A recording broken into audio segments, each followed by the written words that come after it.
এ ভাইরা বন্ধুরা, হযরত ওমর বলতেছেন, ভাই আবু বকর রাজি নি। আবু বকর কই, চলো আমরা নবীর কাছে যাই, যাই আল্লাহ নবীকে জিজ্ঞেস করি, নবী গো ওই রাতে আমার কি পরিমাণ নেকি হয়েছে? আল্লাহ নবী কই, কেন? কই, ওমরের আমার সাথে তার জীবনের নেকি বদলা বদলি করতে চায় গো নবী। ওমর তার জিন্দেগির সব নেকি আমাকে দিতে চায়। ওমরের জীবনের নেকি কি পরিমাণ? রাসূল কয়, ও আয়েশা, আকাশে নক্ষত্রগুলা দেখতেছো নি? তারা তুমি দেখো নি? আম্মাদান কয়, হ গো নবী দেখতেছি তো। নবী কয়, তারা গনতে পারবানি? আম্মাদান কয়, অসম্ভব, তারা তো গোনা যায় না। রাসূল কয়, আমার একজন সাহাবী আছে যার নেকি তারার চেয়েও বেশি। আম্মাদান তখন কয়, নবী গো নাম কি? আম্মাজানের মনের ভিতরে ছিল আবু বকরের নামটাই তো নবী বলবে, কিন্তু নবী কই জানোনি, সে হলো আমার ওমর ফারুক রাদিয়াল্লাহু আনহু। আম্মাজানের মনটা একটু খারাপ, মনে করছেন বাবার নামটা রাসূল বলবেন। এইবার নবী কয়, আয়েশা মনটা খারাপ, মনে করছো তোমার বাবার নাম বলবো? তোমার বাবার নেকি কি পরিমাণ জানোনি? জানোনি কি পরিমাণ নেকি? এই যে নবী বলতেছেন আবু বকর এক রাতের নেকি উমর চায়, জীবনের নেকি তোমাকে দিতে চায়। আমি বলি শোনো, তোমার এক রাতের নেকি যদি এক পাল্লায় রাখা হয়, আল্লাহু আকবার জোরে বলো, ওই দিনে তোমার এক রাতের নেকি যদি এক পাল্লায় রেখে দেওয়া হয় আবু বকর, আর উমর সহ গোটা উম্মতের নেকি যদি এক পাল্লায় রাখা হয়, তোমার পাল্লা ভারী হয়ে যাবে। মুসলমানের আওয়াজে কও না সুবহানাল্লাহ, আর জোরে আল্লাহু আকবার, হয় নাই আরো জোরে আল্লাহু আকবার।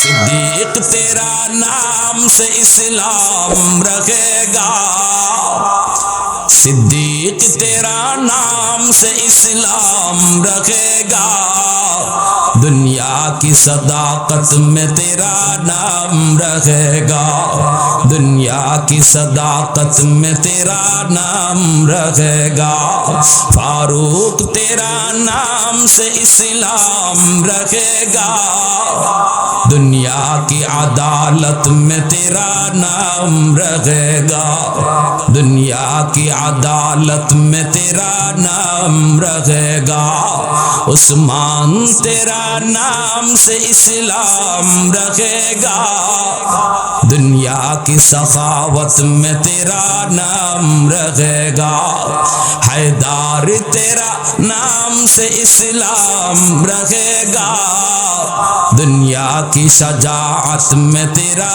नाम रहेगा, मुआविया तेरा नाम से इस्लाम रहेगा, दुनिया की सियासत में तेरा नाम रहेगा, दुनिया की सियासत में तेरा नाम रहेगा।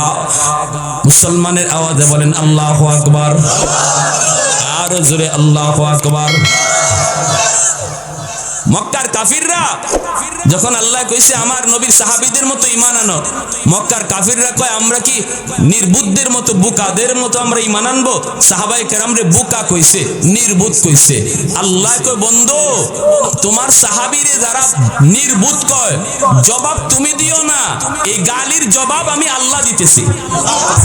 আলা ইন্নাহুম হুমুস সুবাহা, জাহিলে তোমারে কথা কয়, কোন মূর্খই যদি তোমারে গালি দেলায় তুমি সালাম দিয়ে যাইউগা।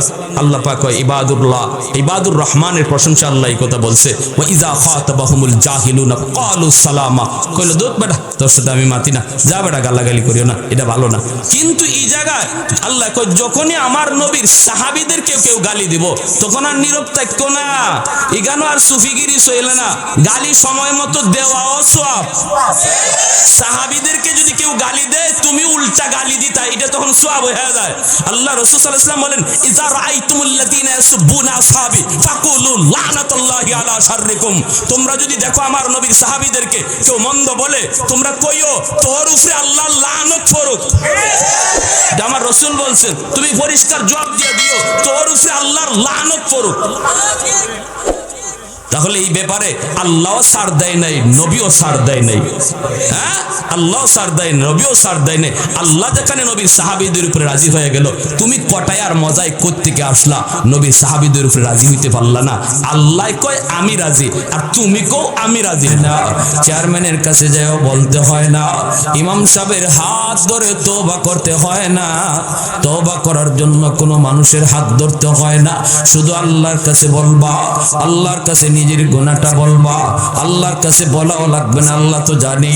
গুনার কথা ইয়াদ করে শুধু আল্লাহর কাছে তুমি দিলে দিলে তওবা করো। মানুষের কাছে নিজের গুনার কথা বলতে নাই। স্ত্রীর কাছে কখনো নিজের গুনার কথা বলবা না। বন্ধুর কাছে কখনো গুনার কথা বলতে যেও না, কারণ আজকে তোমার স্ত্রী আপন, হাসরের মাঠে সে তোমার দুশমন হতে পারে। আজকে তোমার বন্ধু তোমার আপন, হাসরের মাঠে সে তোমার দুশমন হতে পারে। কিয়ামতের ময়দানে বলবে মালিক, কেমনে তুমি তারে জান্নাত দাও? আমি তো তার এই গুনাহটা জানি, আমি তো তার গুনার খবর জানি। আল্লাহ পাক রব্বুল আলামিনের কাছে তখন তোমাকে আমাকে আটকায় দিবে। দুনিয়াতে হাসি চলে, গুনার কথা কোনো বন্ধুরে তুমি বলছো, কিন্তু হাসরের মাঠে সে তোমার জন্য বিপদ হয়ে দাঁড়াবে, বিপদ। আল্লাহ বলবে বান্দারে, আমি তোর গুনাহটা গোপন রাখতে পারলাম, কিন্তু তুই তোর গুনাহ গোপন রাখতে পারলি না।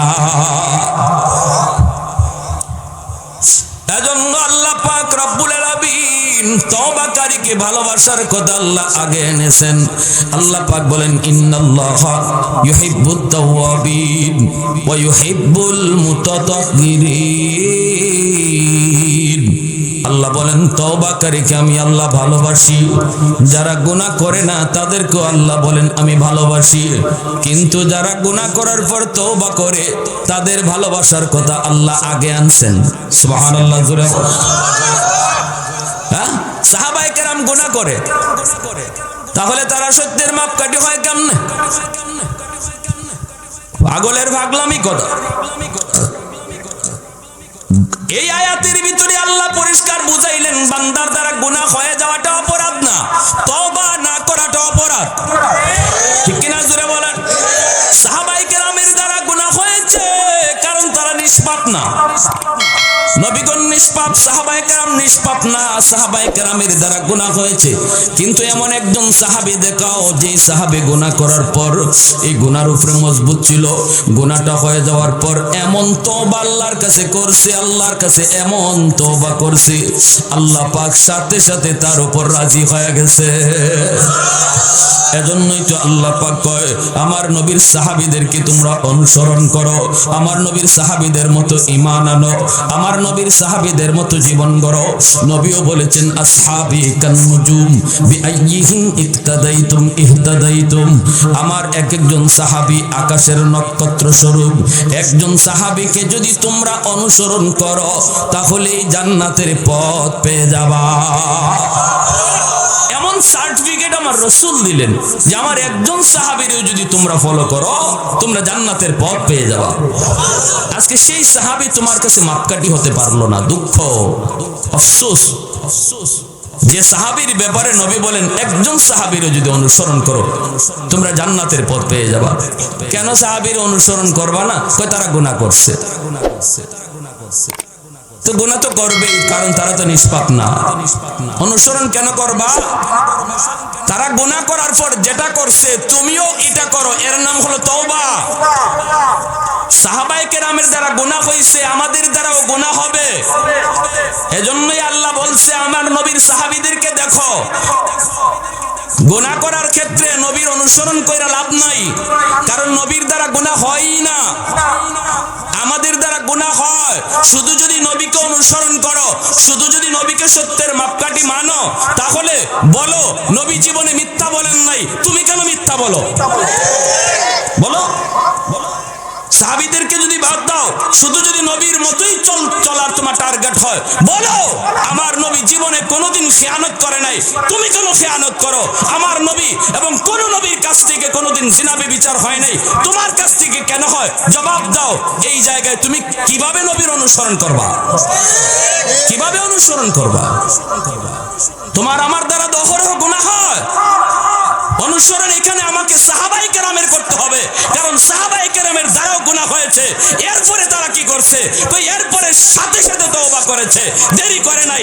তুমি আমিও দেরি করব না, সাথে সাথে তওবা করব, হেদায়েতের পথ পেয়ে যাব। আল্লাহ বলে শুধু তোমার তওবার উপরে খুশি হইয়া গুনাহ মাফ করি তা না, তোমার জিন্দেগীর সব গুনাহকে আমি নেকি বানায়া দেই।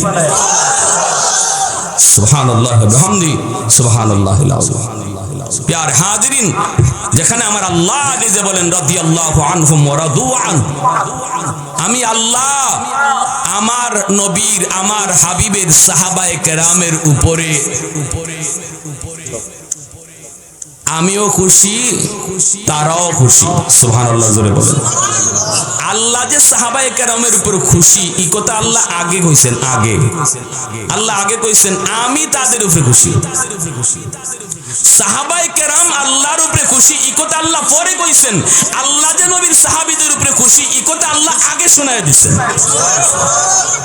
কার বিরুদ্ধে কি কও, কার বিরুদ্ধে কি কও? সাহাবায়ে কেরামের উপরে যদি বিন্দু পরিমাণও কারো সন্দেহ থাকে, গোটা ইসলামের উপরে সন্দেহ চলে আসবে। কারণ ইসলাম আমরা নবীর সাহাবায়ে কেরামের মাধ্যমে পাইছি, ঠিক কি না? নবীর সাহাবায়ে কেরামের মাধ্যমে ইসলাম পাইছি। সাহাবায়ে কেরামের উপরে যদি তোমার বিন্দু পরিমাণ সন্দেহ থাকে, গোটা ইসলামের উপরে তোমার সন্দেহ ঢুকবে।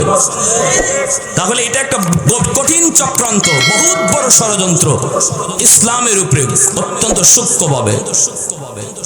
যারা এই কথা বলে, বুঝ্জা বলে না, না বুঝ্জা বলে, সাহাবায়ে কেরামের সমালোচনা এরা বুঝ্জা করে না, না বুঝ্জা করে, আমার বুঝে আসে না। যদি বুঝ্জা করে তাহলে আমার মনে হয় এটা ইহুদিদের বহুত বড় একটা চাল, ইসলামের ভিতরে বহুত বড় একটা ষড়যন্ত্র। আর যদি না বুঝ্জা করে, আমরা অনুরোধ করব, বুঝো, তোমাদের ভিতরে যারা আলেম আছে ভালো, তাদেরকে নিয়ে বসো, বৈশ্য বিষয়ের সমাধান করো, না বুঝলে বুঝো, আর বুঝ্জা করলে দূর থাকো। তোমাদের সাথে আমরাও মিশতে চাই না, তোমরা আমাদের কাছে আসার চেষ্টা করো না। বুঝ্জা যদি এমনটা করো, না বুঝ্জা করলে আল্লাহর কাছে দোয়া করি, আল্লাহর কাছে হেদায়েতের দোয়া করি, নিজেরা বৈশা বুঝার চেষ্টা করো। প্যারে হাজিরিন, এজন্য বলি আল্লাহ রাব্বুল আলামিন কেমন কথা কইছেন। হযরত ওমর ফারুক রাদিয়াল্লাহু তাআলা আনহু আর হযরত আবু বকর সিদ্দিক রাদিয়াল্লাহু তাআলা আনহু দুজন একত্রিত।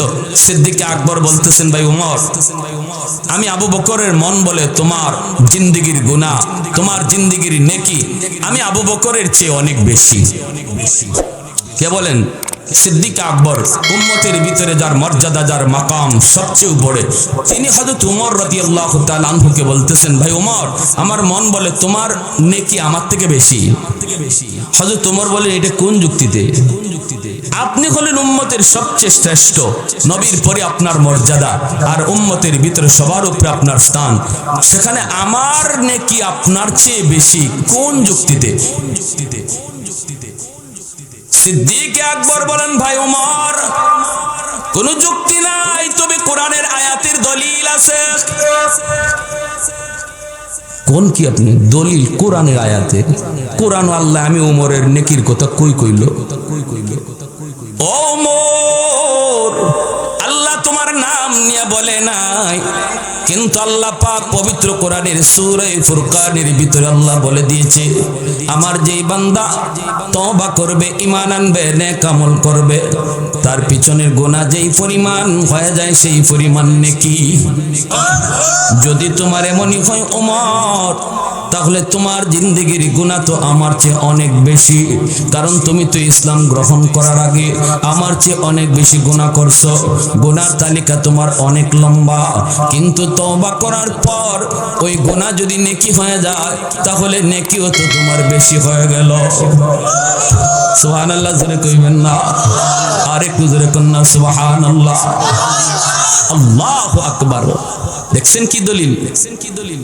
হযরত ওমর অবাক হয়ে গেলেন এই কথা শুনে। তিনি বলতেছেন, হক কথাটা তো এমনই মনে হয়, আল্লাহ পাকের ভাষা তো এমনই, কিন্তু ভাই ওমর, ভাই আবু বকর, আমার এত নেকি লাগবে না, আমি আমার জিন্দেগীর সব নেকি তোমাকে দিয়া দিব, বিনিময়ে তুমি তোমার জিন্দেগীর এক রাতের নেকি আমাকে দিবানি। জোরে কন্না সুবহানাল্লাহ। আমি ওমর আমার জিন্দেগীর সব নেকি তোমাকে দিয়া দিব, বিনিময়ে আমাকে এক রাতের নেকি দিবানি, এক রাতের। সিদ্দিক আকবর বলেন, ভাই ওমর কোন রাতের কথা তুমি বলো। সাথে সাথে হযরত ওমরের চোখ দিয়ে পানি ঝরে কান্না শুরু হয়ে গেল। কান্দেন আর বলেন, ভাই আবু বকর সেই রাত হলো আমার মায়ার নবীর সাথে হিজরতের রাত। যেই রাতে আমার নবীর সাথে মক্কা থেকে মদিনায় তুমি হিজরত করেছিলা, ওই একটা রাতের নেকি শুধু আমি ওমরকে তুমি যদি দেও, আমি ওমর আমার গোটা জিন্দেগীর নেকি তোমাকে দিয়ে দিব। যেই রাতের জন্য তুমি 40টা রাত ঘুমাও নাই, আমার নবী কখনোই আমাকে দরজার সামনে ডাক দেখ, এই চিন্তায় 40 রাত তুমি বিছানায় পিঠ লাগাও নাই। গভীর রাতে নবী তোমার দরজার সামনে যায় ডাক দিয়া বলতেছে, আবু বকর। আস্তে করে শুধু ডাক দিয়েছে, ভাই আবু বকর। সাথে সাথে তুমি দরজা খুলে ফেলেছ। নবী তোমারে জিজ্ঞেস করেছে, আবু বকর এত আস্তে করে ডাক দিলাম, কেমন করে তুমি দরজা খুললা? তুমি কি তাহলে ঘুমাও নাই? সেদিন জবাবে বলেছিল, নবী গো 40 দিন আগে আপনি ইশারা দিয়েছিলেন, আবু বকর যে কোনো এক রাত তোমাকে নিয়ে আমি হিজরত করব, প্রস্তুত থাকো। ওই দিন থেকে আমি আবু বকর আজও পর্যন্ত বিছানায় পিঠ লাগাই না। আমি ওই রাতের নেকিটা চাই রে ভাই আবু বকর, যেই রাতে আমার নবীকে নিয়ে তুমি গারে সুরের মধ্যে 3 রাত তোমরা অবস্থান করেছিলা। এখানে তোমরা অবস্থান করেছিলা গারে সুরে। সেই জায়গায় যাওয়ার পর এত উঁচা পাহাড়, এই পাহাড়ের উপরে হলো গুহা, এই গুহায় তুমি নবীকে নিয়ে আশ্রয় নিয়েছো। কিন্তু পাহাড়টা বেয়ে বেয়ে কেমন করে উঠছো, কেমন করে উঠছো? আমার মায়ার নবীকে তুমি পাহাড় বাইতে দাও নাই। তুমি বলেছো, নবী গো পাহাড় বাইলে আপনার কষ্ট হবে গো নবী, আপনি আমি আবু বকরের পিঠে উঠেন, আমি আপনারে পিঠে লইয়া পাহাড় বায়া বায়া উঠব। সেই দিন তুমি আমার রহমতের নবীকে পিঠের মধ্যে লইয়া নিজে পাহাড়টা বায়া বায়া তুমি সেই গুহার কাছে গিয়া পৌঁছ। এতটা কষ্ট, এতটা কষ্ট। নবীকে যেই পিঠে উঠাইছে সেই তো উম্মতের মধ্যে আগে চলে গেছে। বুরাক নবীর পিঠে উঠাইছে, বুরাক সবার আগে চলে গেছে। আবু বকর নবীকে পিঠে উঠাইছেন, আবু বকর উম্মতের ভিতরে আগে চলে গেছে। আম্মা জান আমার নবী মায়ার নবীর দুধমা হালিমা সাদিয়া রাদিয়াল্লাহু তাআলা আনহার উটনি শিশুকালে আমার নবীকে পিঠের মধ্যে উইটা সকল উটনির আগে নবীর দুধমা হালিমা সাদিয়ার উটনি আগে চলে গেছে। অতএব বোঝা গেল নবী যখন যার পিঠে উঠে সেই সবার আগে চলে যায়। গুহার কিনারায় গেলা, যাওয়ার পরও তুমি নবীকে ঢুকতে দিলা না। তুমি বলতেছো, নবী গো আপনি এখানে একটু দাঁড়ান, আমি একটু ভিতরে ঢুকবো। ঢুকে দেখি গুহাটা নিরাপদ কিনা। গুহার ভিতরে যদি কোনো হিংস্র জীব জানোয়ার থাকে, আমার ক্ষতি হয়ে গেলে উম্মতের তেমন ক্ষতি হবে না গো নবী। কিন্তু আপনি যদি ঢুকেন, আপনার যদি ক্ষতি হয়, ফাহালাকাতিল উম্মা, গোটা উম্মত হালাক হয়ে যাবে না গো নবী। আপনি পরে ঢুকেন, আমি আগে যাই ঢুকি। নবীকে তুমি বাহিরে রাইকা এই গুহার ভিতরে আগে ঢুকছো। ঢুকে তুমি চারদিক দেখছো নিরাপদ কিনা। ছোট ছোট গর্ত, যেই গর্তের ভিতরে সাপ থাকার ভয় রয়েছে, এই গর্তের মুখগুলা তুমি পাগড়ির কাপড় ছিঁড়ে ছিঁড়ে সবগুলার মুখ তুমি বন্ধ করেছো। একটা গর্তের মুখ বন্ধ করার মতো কাপড় ছিল না রে ভাই আবু বকর। ওই গর্তটা নিজের পা দিয়ে তুমি আটকায় রাখছো। সাপ যদি থাকে, আমি আবু বকরের পায়ে কামড় দেখ, তবুও যেন আমার নবীর কোনো ক্ষতি না হয়। उल्फत में तेरी वही सीने दंदान को तोड़ा, बू बकर उमर नक्श कदम तेरा न छोड़ा। उल्फत में तेरी वही सीने दंदान को तोड़ा, बू बकर उमर नक्श कदम तेरा न छोड़ा। ऐ उशाक़ नबी वाक़े असरार मदीना, सुल्तान का सुल्तान है सुल्तान मदीना, सरकार का सरकार है सरकार मदीना। मोहब्बतेर साथे बोलेन अल्लाहु আকবার। ওই গুহার ওই গর্তের মধ্যেই ছিল বিষাক্ত সাপ। সাপ তোমার পায়ে কামড় দিল, নবীকে তুমি নিজের উরাতে ঘুম পাড়ায় দিছ।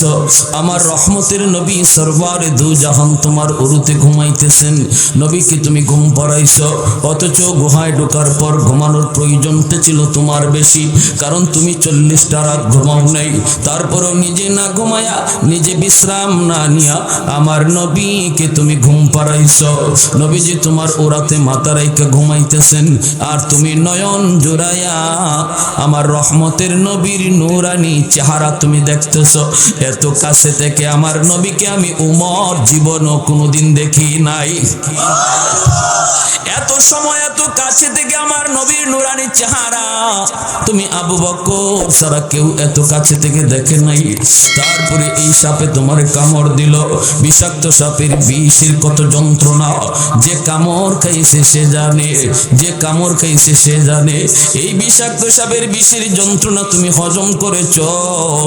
আহ ও শব্দটা মুখ দিয়ে বের করলা না, কারণ আওয়াজ করলে আমার নবীর ঘুম ভেঙে যাবে।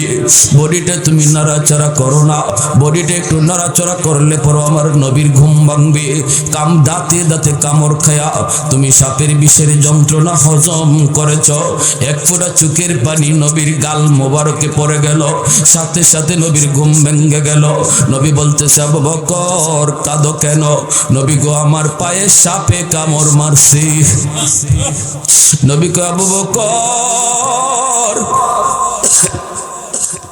আমি নবীর ডাক দিলা না কেন? না গো নবী আপনার ঘুম ভাঙলে কষ্ট হয়, এজন্য আমি আপনারে ডাক দেই নাই। আল্লাহর নবী সাথে সাথে লব মোবারক হাতে নিয়া এই জায়গায় লাগানো মাত্রই আমার আল্লাহ পাক নবীজির লবের মধ্যে কি পরিমাণ মেডিসিন রাখছেন, কি পরিমাণ অ্যান্টিবায়োটিক রাখছেন নবীর লব মোবারকে লাগানো মাত্রই বিষাক্ত সাপের বিষ পানি হয়ে গেল। আরেকটু জোরে সুবহানাল্লাহ। এজন্যই হযরত ওমর বলতেছেন ভাই আবু বকর আমি আমার জিন্দেগির সব নেকি তোমাকে দিয়ে দিব, বিনিময়ে শুধু আমাকে ওই রাতের নেকিটা তুমি দিবানি। মোহাব্বতের সাথে একটু জিকির করি লা ইলাহা ইল্লাল্লাহ।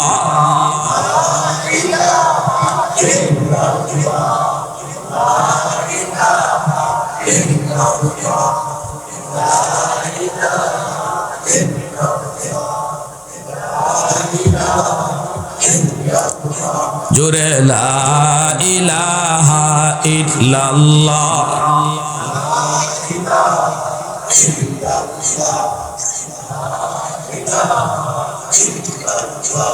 লা ইলাহা ইল্লাল্লাহু মুহাম্মাদুর রাসূলুল্লাহ। জোরে বলেন সাল্লাল্লাহু আলাইহি ওয়াসাল্লাম। সাহাবায়ে কেরাম রাদিয়াল্লাহু তাআলা আনহুম এইবার তারা নেকি বদলা বদলি করলেন কি করলেন না শুনবার ইচ্ছা কার কার আছে হাত উঠে একটু দেখান। আল্লাহ তুমি কবুল করো, জোরে বলেন আমিন। সাহাবায়ে কেরামের ভিতরে প্রতিযোগিতা ছিল, নেক আমলের প্রতিযোগিতা ছিল, আখিরাতের লাইনের। তাদের ভিতরে দুনিয়া নিয়ে কোনো প্রতিযোগিতা ছিল না। আমার একটা বাড়ি, তার একটা বাড়ি আমার দুইটা কেমনে হয়, তার একটা দোকান আমার দুইটা দোকান কেমনে হয়, সে 1 লাখ টাকার মালিক আমি 3 লাখ টাকার মালিক কেমনে হই। এই ধরনের প্রতিযোগিতা সাহাবায়ে কেরামের ভিতরে ছিল না। সাহাবায়ে কেরামের ভিতরে প্রতিযোগিতা ছিল আমলের লাইনে কে কত আগাইতে পারে। ওয়াসারিউ ইলা মাগফিরাতিম মির রাব্বিকুম ওয়া জান্নাতিন আরদুহাস সামাওয়াতু ওয়াল আরদ উইদ্দাত লিল মুত্তাকিন। আল্লাহ নিজেও বলেছেন বান্দা প্রতিযোগিতা করো তো আখিরাতের লাইনে করো। সুবহানাল্লাহ, জোরে বলেন। তুমি প্রতিযোগিতার বস্তু বানাও। আমার ওই ভাই 3 দিন দাওয়াতে তাবলীগের সময় লাগাইছে, আমি কেমনে এক চিল্লা লাগাবো? এই প্রতিযোগিতা তোমার ভিতরে আনো। সে এক চিল্লা লাগাইছে, আমি 3 চিল্লা কেমনে লাগাবো? ঠিক কি না? প্রতিযোগিতা করা এটা। সে মসজিদে জিয়া 2 ওয়াক্ত নামাজ পড়ে, আমি 5 ওয়াক্ত নামাজ পড়বো। সে তাহাজ্জুদে 2 রাকাত নামাজ পড়ে, আমি 4 রাকাত পড়বো। অমুকে কি অমুকে এরকম ভাবে সূরা তারাবি পড়ে, না না, আমি খতমে তারাবি পড়বো। এই রমজান মাসে খতমে তারাবি পড়বার নিয়ত কার কার আছে একটু দেখান তো, হাত উঠে। খতমে তারাবি, খতমে তারাবি। আল্লাহ প্রতিটা হাত কবুল করো, জোরে বলো আমিন। প্রতিযোগিতা নবী শিখায়া গেছেন, সাহাবায়ে কেরামকে নবী শিখায়া গেছেন। আমলের প্রতিযোগিতা করো, আখিরাতের প্রতিযোগিতা করো, দুনিয়ার প্রতিযোগিতা কইরো না। এজন্যই তো আম্মা জান খাদিজাতুল কুবরা রাদিয়াল্লাহু তাআলা আনহা, মক্কার ধনী মহিলা, নবীর দরজার সামনে যখন হাজির, নবীজির চাচা আবু তালিবের দরজার সামনে হাজির। আবু তালিব ডাক দিয়ে কয়, খাদিজা তুমি মক্কার এত বড় একজন ধনী মহিলা, আমার দরজার সামনে তুমি দাঁড়ায় কি করো? খাদিজা বলেন, আমি আপনার কাছে ভিক্ষা চাই। নবীজির চাচা আবু তালিব কোন, আপনি আমার কাছে ভিক্ষা চান, আমি আপনারে কি ভিক্ষা দিব? আপনি তো মক্কার মানুষকে সাহায্য করেন, সবাই তো আপনার কাছ থেকেই সাহায্য নেয়, আমি আপনারে কে সাহায্য করব? আমার কাছে তোমাকে দেওয়ার মতো কি আছে? আম্মা জান খাদিজাতুল কুবরা রাদিয়াল্লাহু তাআলা আনহা বলে, চাচা গো, আপনার কাছে দেওয়ার মতো আছে, সেটা হলো আপনার ভাতিজা মুহাম্মদ। আপনার ভাতিজা মুহাম্মদের সাথে আমাকে বিয়ে পড়ায়া দেন। আমাকে কি আপনার ভাতিজার বউ বানায়া আপনার বাড়ির উঠানটা ঝাড়ু দেওয়ার সুযোগ দিবেননি? এই কথা বলতে চাচা বলতেছেন, খাদিজা তাহলে আমার ভাতিজা মুহাম্মদের সাথে আমি একটু পরামর্শ করে নিই। নবীজির কাছে চলে গেলেন নবীর চাচা আবু তালিব, যায় বলতেছে, ভাতিজা সুযোগ সব সময় আয় না।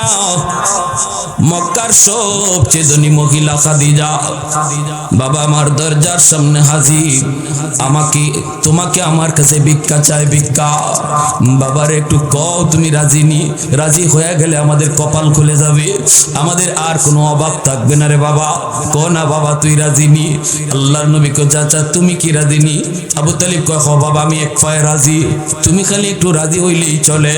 আল্লাহর নবী কয়, হ চাচা আমিও রাজি, তবে শর্ত হলো 3টা। শর্ত কয়টা? একটু জোরে বলেন, কয়টা?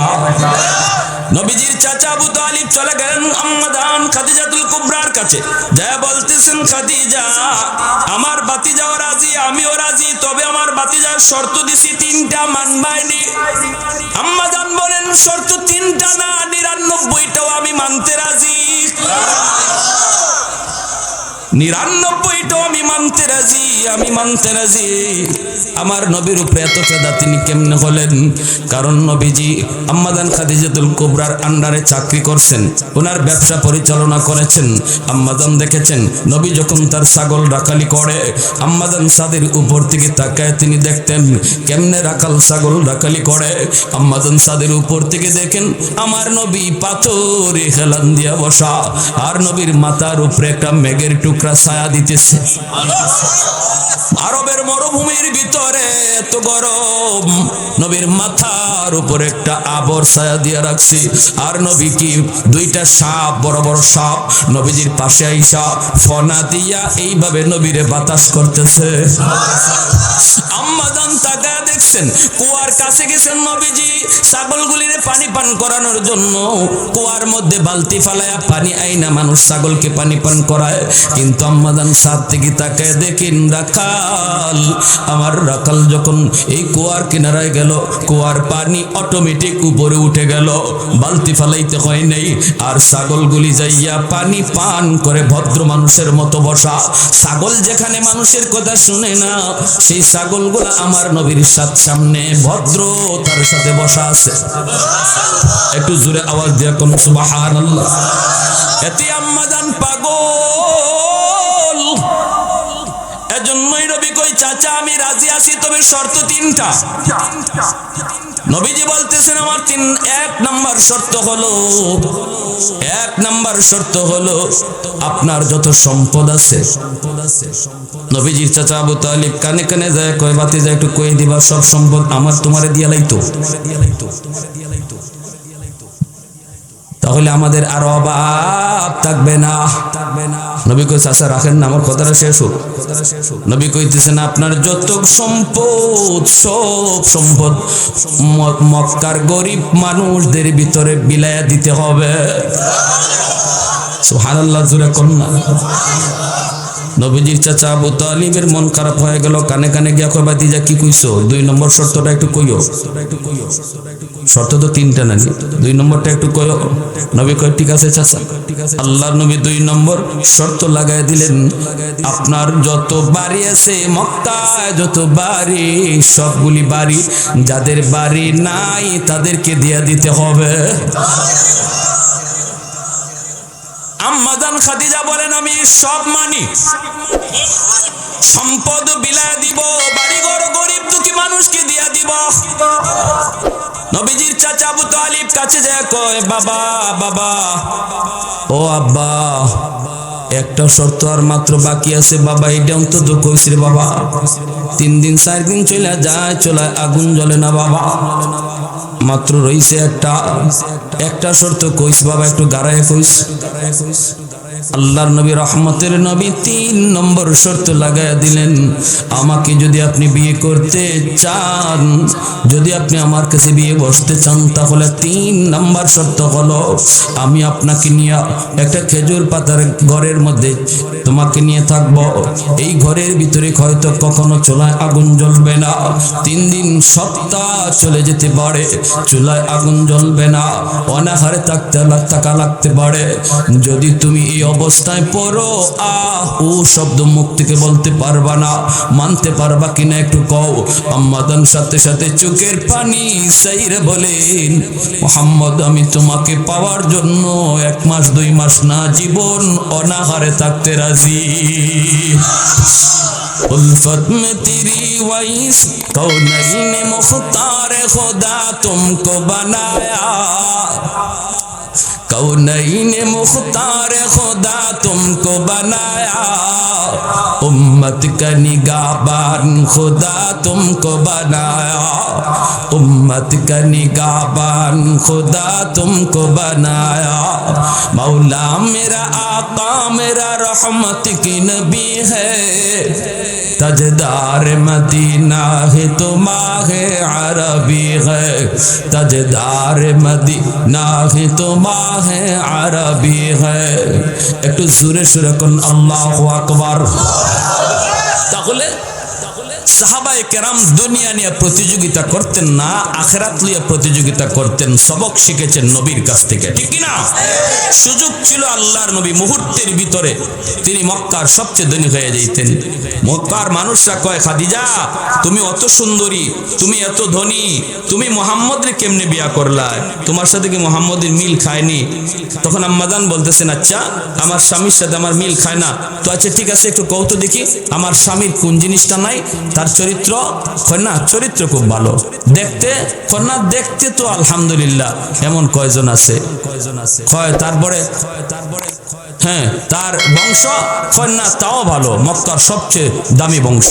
কত নাই কি কই পয়সা নাই, আম্মাজান কইতে নেও পয়সা যখন নাই কও আমার যত পয়সা আছে যত সম্পদ আছে সব আমি আমার স্বামীরে দিয়া দিলাম, আমার স্বামী যারে খুশি তারে দান করবে, এবার কও আমার স্বামী কেমন। সুবহানাল্লাহ ওয়া বিহামদিহি সুবহানাল্লাহ। আল্লাহ রাসূল আম্মাদানের এত সম্পদ, মক্কায় এমন কোন মানুষ নাই যে আম্মাদান খাদিজাতুল কুবরা রাদিয়াল্লাহু তাআলা আনহার কাছ থেকে কোনো সাহায্য পায় নাই। এমন পৃথিবীতে 3 জন সুন্দরী নারী ছিলেন, এর ভিতরে একজন আম্মাদান খাদিজাতুল কুবরা রাদিয়াল্লাহু তাআলা আনহা। পৃথিবীতে বিশ্ব সুন্দরী তিনজন, এর ভিতরে একজন আম্মাদান খাদিজাতুল কুবরা রাদিয়াল্লাহু তাআলা আনহা, যাকে বিয়ে করার জন্য দুইটা স্বামী মারা গেছে আগে, এরপরে বয়স হয়ে গেছে 40-এর উপরে, তারপরও মক্কার বড় বড় ধনীর ছেলেরা, ধনীর লোকরা তারা লাইন ধরা বিয়ে করার জন্য। তিনি বলেন আমি আর বিয়ে করব না, সিদ্ধান্ত নিয়েছিলেন বিয়ে করবেন না। কিন্তু আমার নবীকে দেখার পর আর আমার নবীর এই মুজিজা দেখার পর, নবীর চরিত্র দেখার পর, নিজের চোখে দেখার পর আল্লাহর নবীর উপরে তিনি মস্ত হয়ে গেলেন, আশিক হয়ে গেলেন। আল্লাহু তাআলা বলেন, ভাই ওমর, ওই রাতে আমার কি পরিমাণ নেকি হয়েছে আমি জানি না, বদলা বদলি যে করব আমার কি পরিমাণ নেকি আছে এটা তো আগে আমার বুঝতে হবে, ঠিক কিনা? রাসূল করিম সাল্লাল্লাহু আলাইহি ওয়াসাল্লাম তিনি বলেন, জানোনি প্রতিদিন জমিন আল্লাহর কাছে আবদার করে, মালিক অনুমতি দাও, অনুমতি দাও। এই যে আজমেরীগঞ্জের জমিনও আবদার করে, আলা কুল্লা ইয়াউমিন ওয়াল আরদা ইস্তাজিলু রাব্বাহু ওয়াল মালাইকাতু ইস্তাজিলু রাব্বাহু। জমিনে কয় আবদালু ইবনা আদম ফি কারি, আল্লাহ অনুমতি দাও, নাফরমানগুলিকে আমি গিলে ফেলি, সুদখোরকে আমি জমিন গিলে ফেলি, বেরোজগারকে আমি জমিন গিলে ফেলি। আল্লাহ দেখো না রোজার মাসটা কেমনে ঘর থেকে খাইয়া বাইরেছি, মানুষে তারে বুঝে না, কিন্তু আমি জমিন তো জানি সে কত বড় নাফরমান। আমি জমিন আর তার পায়ের বোঝা কত নিব গো আল্লাহ, কত আর আমি তার পায়ের বোঝা নিব? অনুমতি দাও, অনুমতি দাও, এই নাফরমানকে আমি জমিন গিলে ফেলি। আল্লাহ পাক রব্বুল আলামিন তখন বলে, রে জমিন থাম, এরে জমিন ভালো করে শুন, আমি আমার বান্দা বান্দির গুনাহ সম্পর্কে ভালো করে জানি। আমার বান্দারা এই জমিনের ভিতরে কত গুনাহ করে, কত অন্যায় করে, কত অত্যাচার করে, কত জুলুম করে, আমি সব দেখি, সব জানি। এরপর আমি কেন ধরি না জানুনি? কারণ এই মানুষকে আমি আল্লাহ আমার নিজের হাত দিয়া বানাইছি। আসমান আল্লাহ বানাইছেন কুন ফায়াকুন বইলা, জমিন আল্লাহ বানাইছেন কুন ফায়াকুন বইলা, ফেরেশতা আল্লাহ বানাইছেন কুন ফায়াকুন বইলা। ফেরেশতা বানাইতো আল্লাহ হাত লাগায় নাই, জমিন বানাইতো আল্লাহ হাত লাগায় নাই, আসমান বানাইতো আল্লাহ হাত লাগায় নাই। কিন্তু আল্লাহ বলে, খালাকতু বিয়াদাইয়া, এই মানুষ বানাইতে আমি আল্লাহ আমার নিজের হাত লাগাইছি। কারণ এই মানুষ এই কপাল দিয়ে আমার কদমে সেজদা দিবে, হয়তো আজকে সেজদা দেয় না, কালকে সেজদা দিবে, ফজর পড়ছে না, জোহরে আইসে সেজদা দিবে, জোহর পড়ে না, আসরে আইসা হয়তো সেজদা দিবে।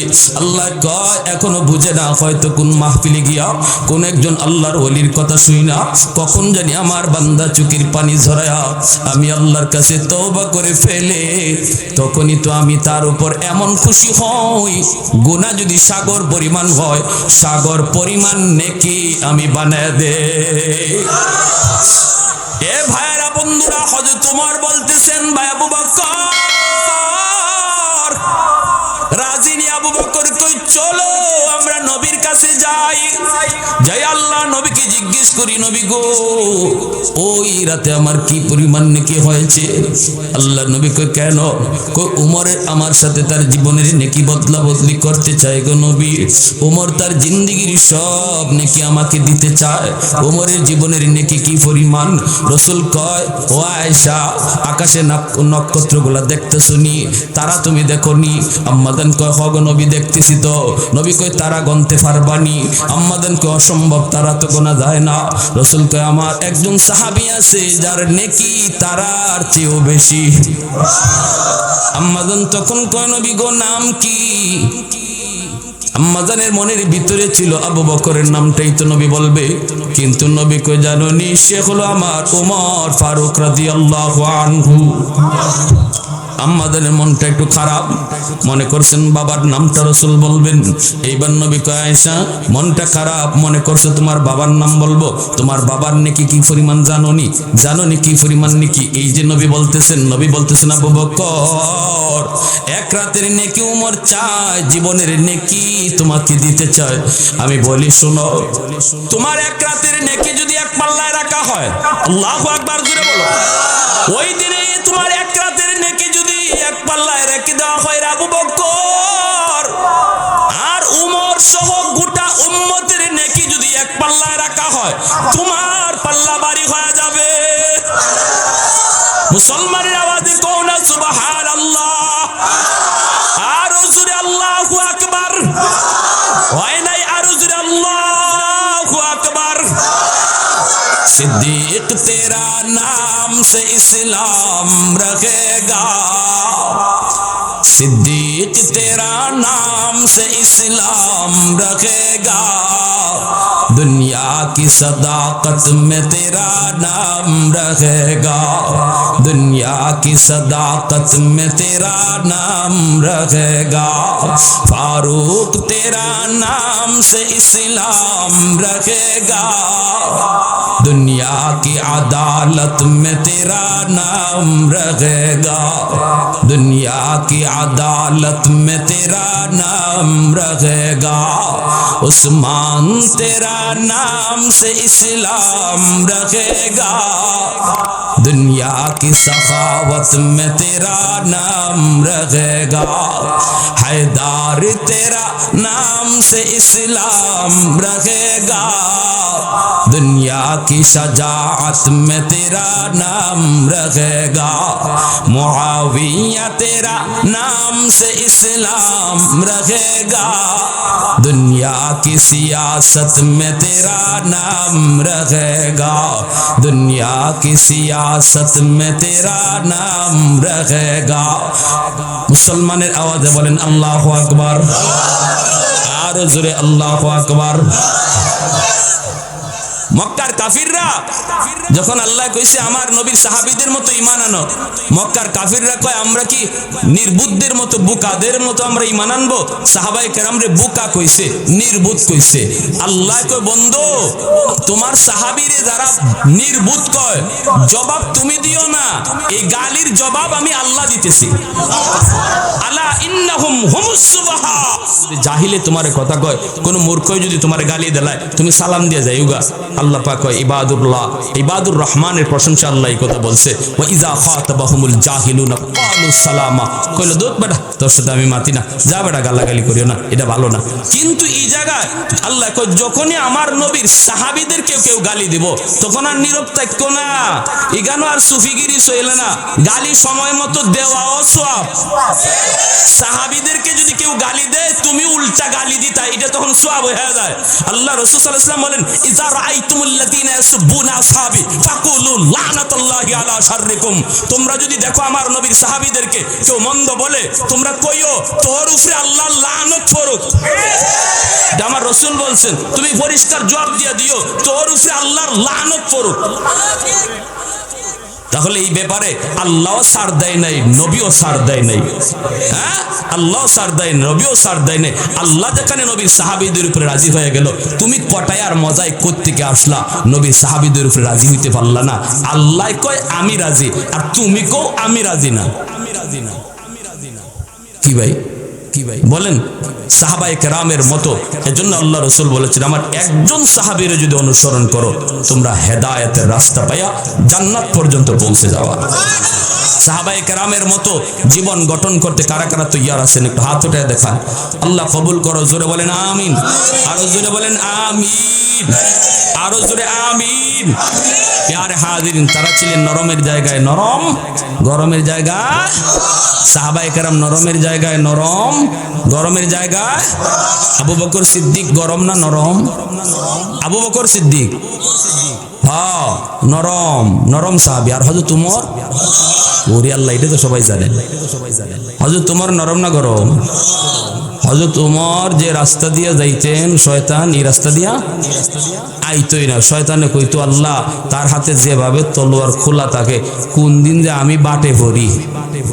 এজন্য যদি দেখে হে আজিমগঞ্জের রাস্তা দিয়ে হযরত উমর আয়, হে বান্নার সঙ্গে রাস্তায় যায় ইবলিসে।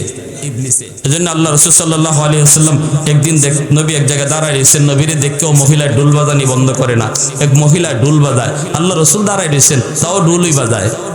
কিন্তু যেই হযরত উমর আসতেছেন দেখেই সাথে সাথে ঢোল বাজানি বন্ধ। তো হযরত উমর আসছেন পরে আল্লাহ রাসূল মুস্কি হাসতেছেন। হযরত উমর বলেন ইয়া রাসূলুল্লাহ হাসেন কেন? নবী কই বেটির ভাষায় হাসি।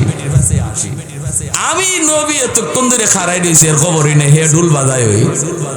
আর যে তোমারে দেখছে আইতেছো সাথে সাথে হে ফেরেশতা,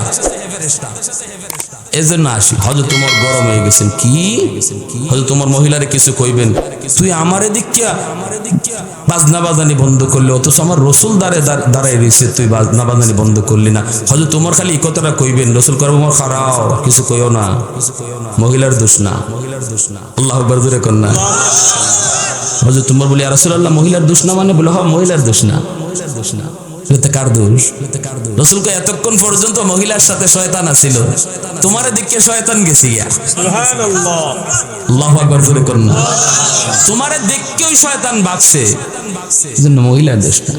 তোমার দেখলে শয়তান নিবায় থাকেই না। আর হযরত আবু বকর সিদ্দিক তিনি ছিলেন নরম, এই নরম সাহাবী একবার গরম হয়ে গেছেন গা, আমার রসুলকে গালি দিয়া বসছে একটা, সাথে সাথে হযরত আবু বকর সিদ্দিক এর গালের মাঝে এমন জোরে চর মারছেন, পাঁচ আঙ্গুলের দাগ বয়ে গেছে গা। এই ইহুদি কয়, আবু বকর তুমি আমার মারছো? আমি মারছি কে লাগি বুঝোস না? এতক্ষণ তুই আমারে গালি দিলে জবাব দেই নাই, আমার বাপ তুললে গালি দিছ, তাও আমি মাথা নিচে দিয়ে চলে যাই, তুই আমার রসুলকে গালি দিয়া দিবে আর আমি না শূন্য না হোনার বান্দরে চলে যাই, আমি কের মুসলমান কিনা জোরে কন। এই বাংলাদেশের যুবক, আজমিরিগঞ্জের যুবক, এখন তো নামাজ কাজা হইতে পারে অনেক সময় অবহেলায়, কিন্তু রসুলকে যদি কেউ গালি দেয়, নবীর সাহাবীদেরকে যদি কেউ মন্দ বলে, এই জায়গায় যুবকরা একটু হাত উঠায় বলো, কেউ সার দিতে রাজি নাই ইনশাআল্লাহ। তাকবীর! ইসলামী মহাসম্মেলন মুফতি নাসিরউদ্দিন আনসারী সাহেব, তাকবীর!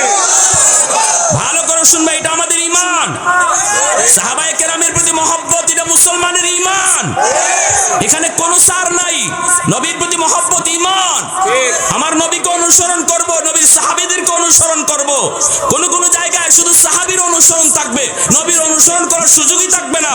কারণ তুমি তো গুনাহ করো, তুমি তো চুরি করো, আমি তো মিথ্যা কথা বলি, আমি তো জিনা ব্যভিচার করি, নবীর অনুসরণ এখানে করবা কে কইরা? আমার নবী তো জীবনে মিথ্যা বলেনি নাই, তাহলে মিথ্যা বলার পরে কি করতে হয়? আমার নবীর জীবনে খুঁজে পাইবা না, যদি পাইতে হয় সাহাবীর জীবন তালাশ করো, সাহাবীর জীবন তালাশ করো, নবীর জীবন খুঁজলে পাইবাই না। জিনা করার পরে কি করতে হয়, মিথ্যা বলার পরে কি করতে হয়, এটা তুমি খুঁজলে পাইবা না, তালাশ কইরা পাইবা সাহাবীদের জীবনে। কি পাইবা? যে দেরি করেন নাই, সাথে সাথে তওবা করে নিছেন, দেরি করেন নাই, সাথে সাথে তওবা করে নিছেন। প্যারে হাজিরিন, এজন্য বলতেছি ঈমানটাকে নির্ভেজাল বানাবো, আল্লাহ এবং তার রাসূলের সাহাবায়ে কেরামকে অন্তর থেকে ভালোবাসবো। আবু বকর সিদ্দিক যখন মারছেন, সাথে সাথে হে কয় আমি নবীর কাছে বিচার দিমু, গেছি গেল রাসূলের কাছে, রাসূলের কাছে গিয়া কইতেছে, মুহাম্মদ তোমার আবু বকর আমারে মারছে। রাসূল কয়, আবু বকরে মারছে? মনে হয় নামটা ভুল কইতেছো, উমর হইব, উমর। কারণ উমরের এরকম অভ্যাস আছে পিটাপিটি করার। আমার আবু বকর তো এরকম না। খুঁজি না, আপনার নরম সাহাবী গরম হইছে। আল্লাহ রাসূল কয়, কেন? আমার আবু বকর তো সহজে গরম হয় না, তুমি করছো কিটা? কোনটা করছি না? দেখছেন নি কেমন ডাকাইতে ডাকায়?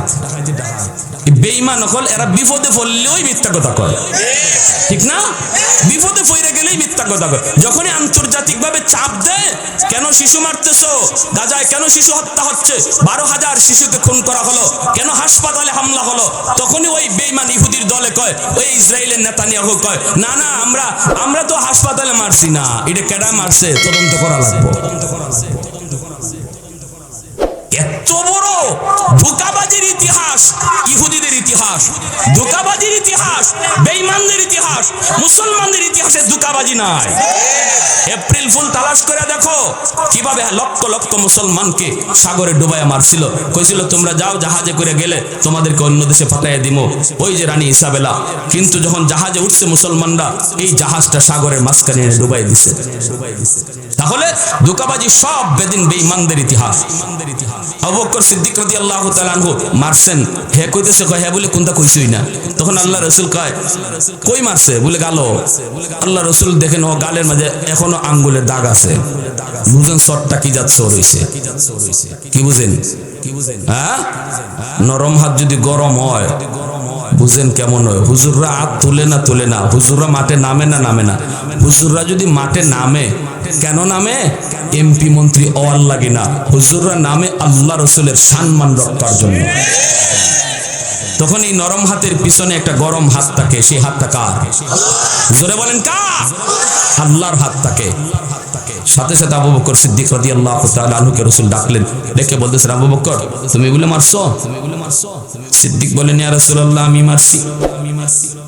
কিসা কথা কোন যাব না, আমরা হইলে কইতাম কোন হালায় কইছে, খারাপ রূপে মিশা কথা।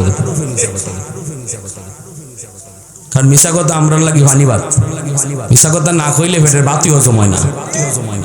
অথচ আল্লাহ রসুল কয়, সাহাবী জিজ্ঞেস করে, রাসূলুল্লাহ মুসলমানে কি চুরি করতে পারে? রসুল কহ পারে। শয়তানের ধোঁকা পড়লে পারে। মুসলমানে কি জিনা করতে পারে? রসুল কয় এটাও হইতে পারে। সাহাবী এবার প্রশ্ন করে, রাসূলুল্লাহ মুসলমানে কি মিথ্যা বলতে পারে? রসুল কয় অসম্ভব, মুসলমান মিথ্যা বলতে পারে না। আল্লাহু আকবার। তাহলে মিথ্যা কথা কত বড় জঘন্য গুনাহ। যে মানুষে মিথ্যা কথা হাসতে হাসতে কইতে পারে, এর লাগি দুনিয়ায় কোনো কাজ অসম্ভব না, এর সব গুনাহ করতে পারে। একবারে ভালো এটা কাগজে লিখে নেন গা। যে মিথ্যা কথা খুব সুন্দর করে বানায় কইতে পারে, এর লাগি কোনো গুনাই গুনাহ না, সব সোজা। এটা এত বড় গুনাহ মিথ্যা কথা বল। আবু বকর সিদ্দিক বলেন, না আমি মারছি গো রাসূল। আল্লাহ রাসূল বলে, আবু বকর আমি তো এটা কল্পনাও করছি না, এই কাম তোমার। আমি ভাবছি এটা আবু উমরের। কেন মারছে? রাসূলুল্লাহ নবী গো আমারে গালি দিছে, জবাব দিছি না। আমার বাপ তুললে গালি দিছে, জবাব দিছি না। এ আমারে সেতাই তো চায়, আমি তো সেতি না। কিন্তু যেই মাত্র আপনারে গালি দিছে, এটা তো আমার ইমানের উপরে আইছে। রাসূলকে গালি দিব আর আমি আমার বাই কইয়া যাই মুগাদু, এ আমার রক্তের বাই লাগে জায়গা, এ আমার নেতা হয় জায়গা না, হুন্নার বান্দরে জায়গা, তাইলে তুমি তোমার নেতা লইয়া থাকতাই, আল্লাহ রসুল্লে ভাইতাই না, ঠিক কিনা? এখানে কোনো নেতাগিরি নাই, এখানে কোনো বাইয়ের রক্তের সম্পর্ক নাই, কোনো সম্পর্ক নাই। একটাই সম্পর্ক ইমানদারের থাকবে কার সাথে? আল্লাহ এবং রসুলের সাথে, ঠিক কিনা? সাথে সাথে আবু বকর সিদ্দিক বলে, ইয়া রাসূলুল্লাহ আমি মারছি। তখন ইহুদি কয় কিতা কয়, না আপনি আবু বকরের মিথ্যা কথা কয়, আমি এমন কথা কইছি না। আমি যদি কিছু কই থাকি এটা হেরে কইছি, আপনারে আমি কোনটা কইছি না। আল্লাহ রসুল কয়, আমার আবু বকর জীবনে মিথ্যা বলে নেই, কারণ তার উপাধি আল্লাহ দিছে সিদ্দিক। সুবহানাল্লাহ, জোরে বলেন। তারপর আল্লাহ রসুল বলতেছে, আবু বকর যেহেতু মুহাম্মদুর রাসূলুল্লাহর আদালতে বিচার আসছে, সাক্ষী প্রমাণ ছাড়া রায় দেয়া যাবে না। আবু বকর তুমি যে তারে মারছো, সাক্ষী লাগবে না, তার গালই সাক্ষী। কিন্তু তোমার রসুল্লে যে গালি দিছে, সাক্ষী আনো।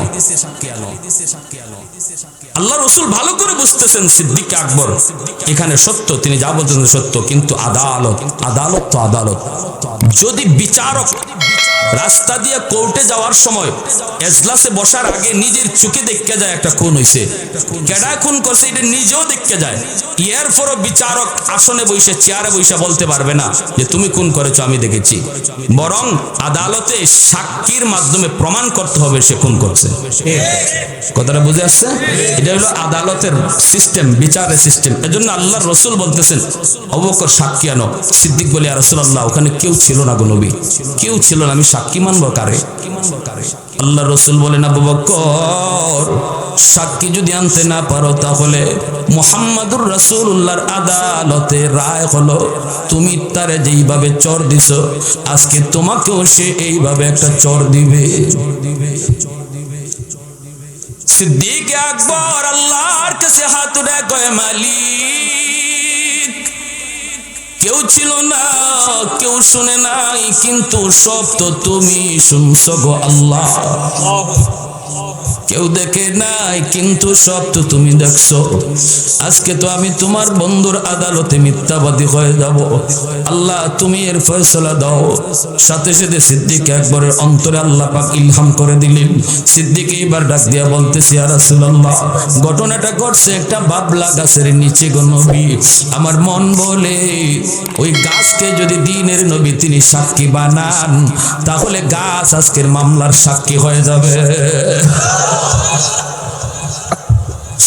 রাসূল করিম সাল্লাল্লাহু আলাইহি ওয়াসাল্লাম তখন বলেন চলো গাছের কাছে যাই। আল্লাহ নবী গাছের কাছে আইসা বলেন এরে গাছ বল তোর নিচে কি ঘটলো, তুই কি দেখলি কি শুনলি? আল্লাহর হুকুমে গাছের জবান খুলে গেল। ইহুদি এবার অবাক হয়ে কয় হায় হায় হায় হায়, আমি তো মনে করছিলাম মিথ্যা কথা বইলা পার পেয়ে যাব, এখন কোন কাণ্ড, গাছে দিয়ে আবার সাক্ষী দেয়। সাথে সাথে গাছ কয় নবী গো আপনার আবু বকর যা বলেছে সত্য বলেছে গো নবী, ইহুদি যা বলতেছে মিথ্যা বলেছে। সাথে সাথে ইহুদি আল্লাহর নবীর হাত ধরে মাপ চায় কয় নবী গো গাছে যেই নবীরে চিনলো আমি নালায়েক নবীরে চিনলাম না, এই মুহূর্তে আমাকে কালেমা পড়ায় মুসলমান বানায় দে। আল্লাহ বলেন তওবাকারীকে আমি আল্লাহ ভালোবাসি, যারা গুনাহ করে না তাদেরকেও আল্লাহ বলেন আমি ভালোবাসি, কিন্তু যারা গুনাহ করার পর তওবা করে তাদের ভালোবাসার কথা আল্লাহ আগে আনছেন। সুবহানাল্লাহ। হ্যাঁ, সাহাবায়ে কেরাম গুনাহ করে, তাহলে তারা সত্যের মাপকাঠি হয় কেমনে? পাগলের পাগলামি কথা। এই আয়াতের ভিতরে আল্লাহ পরিষ্কার বুঝাইলেন বান্দার দ্বারা গুনাহ হয়ে যাওয়াটা অপরাধ না, তওবা না করাটা অপরাধ। ঠিক কিনা জোরে বলেন? সাহাবায়ে কেরামের দ্বারা গুনাহ হয়েছে কারণ তারা নিষ্পাপ না। নবীগণ নিষ্পাপ, সাহাবায়ে কেরাম নিষ্পাপ না। সাহাবায়ে কেরামের দ্বারা গুনাহ হয়েছে, কিন্তু এমন একজন সাহাবী দেখাও যে সাহাবী গুনাহ করার পর এই গুনার উপরে মজবুত ছিল, গুনাহটা হয়ে যাওয়ার পর এমন তওবা আল্লাহর কাছে করছে, আল্লাহর কাছে এমন তওবা করছে আল্লাহ পাক সাথে সাথে তার উপর রাজি হয়ে গেছে। এজন্যই তো আল্লাহ পাক কয় আমার নবীর সাহাবীদেরকে তোমরা অনুসরণ করো, আমার নবীর সাহাবীদের মতো ঈমান আনো, আমার নবীর সাহাবীদের মতো জীবন গড়ো। নবীও বলেছেন আসহাবি কান্নুজুম বিআইয়িহিম ইক্তাদাইতুম ইহতাদাইতুম। আমার এক একজন সাহাবী আকাশের নক্ষত্র স্বরূপ, একজন সাহাবীকে যদি তোমরা অনুসরণ করো তাহলেই জান্নাতের পথ পেয়ে যাবা। এমন সার্টিফিকেট আমার রাসূল দিলেন যে আমার একজন সাহাবীরেও যদি তোমরা ফলো করো তোমরা জান্নাতের পথ পেয়ে যাবা। আজকে সেই সাহাবী তোমার কাছে মাপকাঠি হতে পারলো না, দুঃখ আফসোস। যে সাহাবীর ব্যাপারে নবী বলেন একজন সাহাবীরও যদি অনুসরণ করো তোমরা জান্নাতের পথ পেয়ে যাবা। কেন সাহাবীর অনুসরণ করবা না? কয় তারা গুনাহ করছে। তো গুনাহ তো করবেই, কারণ তারা তো নিষ্পাপ না। অনুসরণ কেন করবা? তারা গুনাহ করার পর যেটা করছে তুমিও এটা করো, এর নাম হলো তওবা। সাহাবায়ে কেরামের দ্বারা গুনাহ হইছে, আমাদের দ্বারাও গুনাহ হবে। এজন্যই আল্লাহ বলছে আমার নবীর সাহাবীদেরকে দেখো, গুনাহ করার ক্ষেত্রে নবীর অনুসরণ কইরা লাভ নাই, কারণ নবীর দ্বারা গুনাহ হয়ই না। আমাদের দ্বারা গুনাহ হয় শুধু যদি নবীকে অনুসরণ করো, শুধু যদি নবীকে সত্যের মাপকাঠি মানো, তাহলে বলো নবী জীবনে মিথ্যা বলেন নাই, তুমি কেন মিথ্যা বলো? বলো। সাহাবীদেরকে যদি বাদ দাও, শুধু যদি নবীর মতোই চলার তোমার টার্গেট হয়, বলো আমার নবী জীবনে কোনোদিন খেয়ানত করে নাই, তুমি কেন খেয়ানত করো? আমার নবী এবং কোন নবীর কাছ থেকে কোনোদিন জিনা বিচার হয় নাই, তোমার কাছ থেকে কেন হয়? জবাব দাও। এই জায়গায় তুমি কিভাবে নবীর অনুসরণ করবা? কিভাবে অনুসরণ করবা? তোমার আমার দ্বারা অহরহ গুনাহ হয়। অনুসরণ এখানে আমাকে সাহাবায়ে কেরামের করতে হবে, কারণ সাহাবায়ে কেরামের দ্বারাও গুনাহ হয়েছে। এরপরে তারা কি করছে? কই এরপরে সাথে সাথে তওবা করেছে, দেরি করে নাই। তুমি আমিও দেরি করব না, সাথে সাথে তওবা করব, হেদায়েতের পথ পেয়ে যাব। আল্লাহ বলে শুধু তোমার তওবার উপরে খুশি হইয়া গুনাহ মাফ করি তা না, তোমার জিন্দেগীর সব গুনাহকে আমি নেকি বানায়া দেই। সুবহানাল্লাহ ওয়া বিহামদি সুবহানাল্লাহিল আযীম। প্যার হাজিরিন, যেখানে আমার আল্লাহ নিজে বলেন রাদিয়াল্লাহু আনহুম ওয়া রাদু আন, আমি আল্লাহ আমার নবীর আমার হাবিবের সাহাবায়ে কেরামের উপরে আমিও খুশি, তারাও খুশি। সুবহানাল্লাহ জোরে বলেন। আল্লাহ যে সাহাবায়ে কেরামের উপর খুশি, এই কথা আল্লাহ আগে কইছেন। আল্লাহ আগে কইছেন আমি তাদের উপরে খুশি। সাহাবায়ে কেরাম আল্লাহর উপরে খুশি ই কথা আল্লাহ পরে কইছেন, আল্লাহ যে নবীর সাহাবীদের উপরে খুশি ই কথা আল্লাহ আগে শোনায় দিচ্ছেন। কার বিরুদ্ধে কি কও, কি কও, কার বিরুদ্ধে কি কও, সাহাবায়ে কেরামের উপরে যদি বিন্দু পরিমাণও কারো সন্দেহ থাকে, গোটা ইসলামের উপরে সন্দেহ চলে আসবে।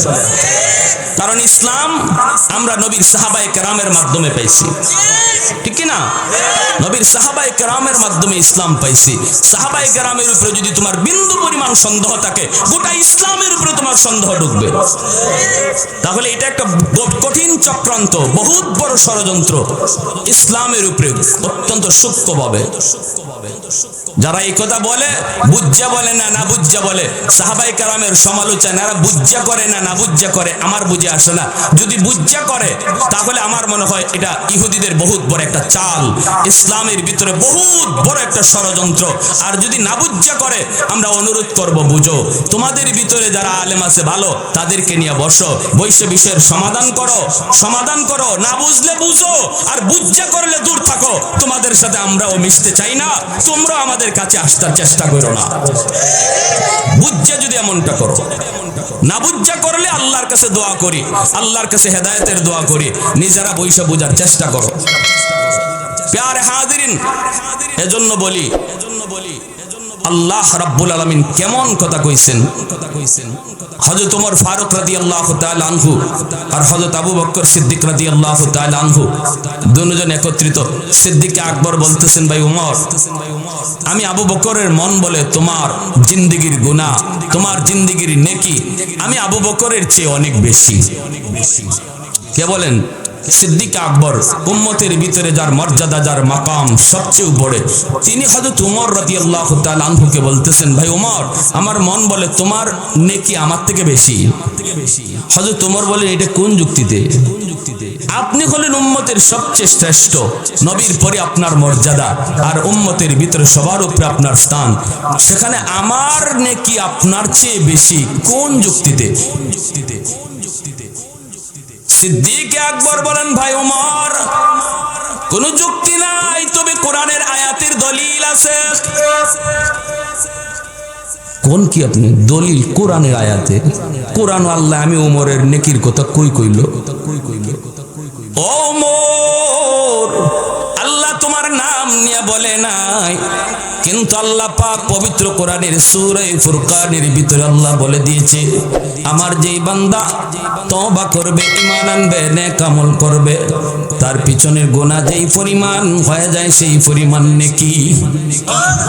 যদি তোমার এমনই হয় ওমর, তাহলে তোমার জিন্দেগির গুনাহ তো আমার চেয়ে অনেক বেশি, কারণ তুমি তো ইসলাম গ্রহণ করার আগে আমার চেয়ে অনেক বেশি গুনাহ করছো, গুনার তালিকা তোমার অনেক লম্বা, কিন্তু তওবা করার পর ওই গুনাহ যদি নেকি হয়ে যায়, তাহলে নেকিও তো তোমার বেশি হয়ে গেল।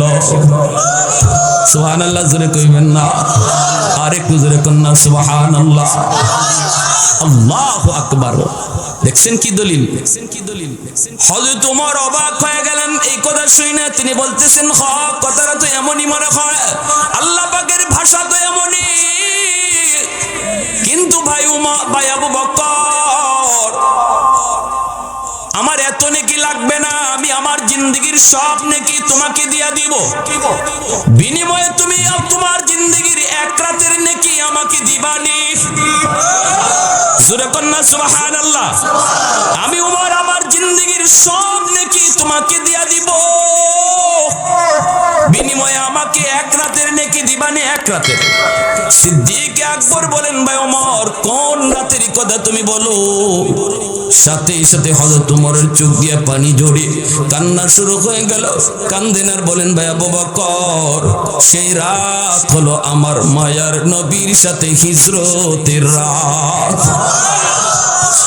যেই রাতে আমার নবীর সাথে মক্কা থেকে মদিনায় তুমি হিজরত করেছিলা, ওই একটা রাতের নেকি শুধু আমি ওমরকে তুমি যদি দেও, আমি ওমর আমার গোটা জিন্দেগীর নেকি তোমাকে দিয়ে দিব।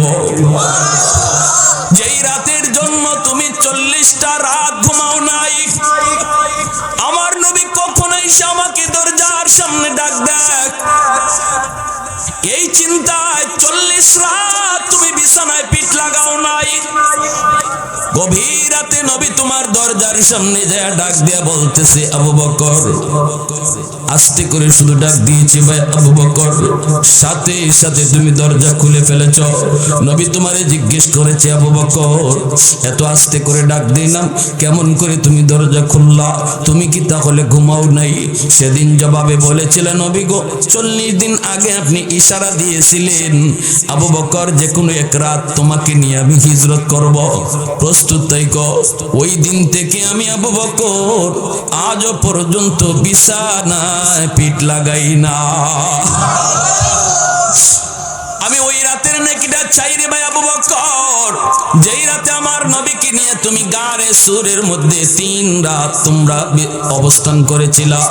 এখানে তোমরা অবস্থান করেছিলা গারে সুরে। সেই জায়গায় যাওয়ার পর এত উঁচা পাহাড়, এই পাহাড়ের উপরে হলো গুহা। এই গুহায় তুমি নবীকে নিয়ে আশ্রয় নিয়েছো, কিন্তু পাহাড়টা বেয়ে বেয়ে কেমন করে উঠছো, কেমন করে উঠছো? আমার মায়ার নবীকে তুমি পাহাড় বাইতে দাও নাই। তুমি বলেছো, নবী গো পাহাড় বাইলে আপনার কষ্ট হবে গো নবী, আপনি আমি আবু বকরের পিঠে উঠেন, আমি আপনার পিঠে লইয়া পাহাড় বায়া বায়া উঠব।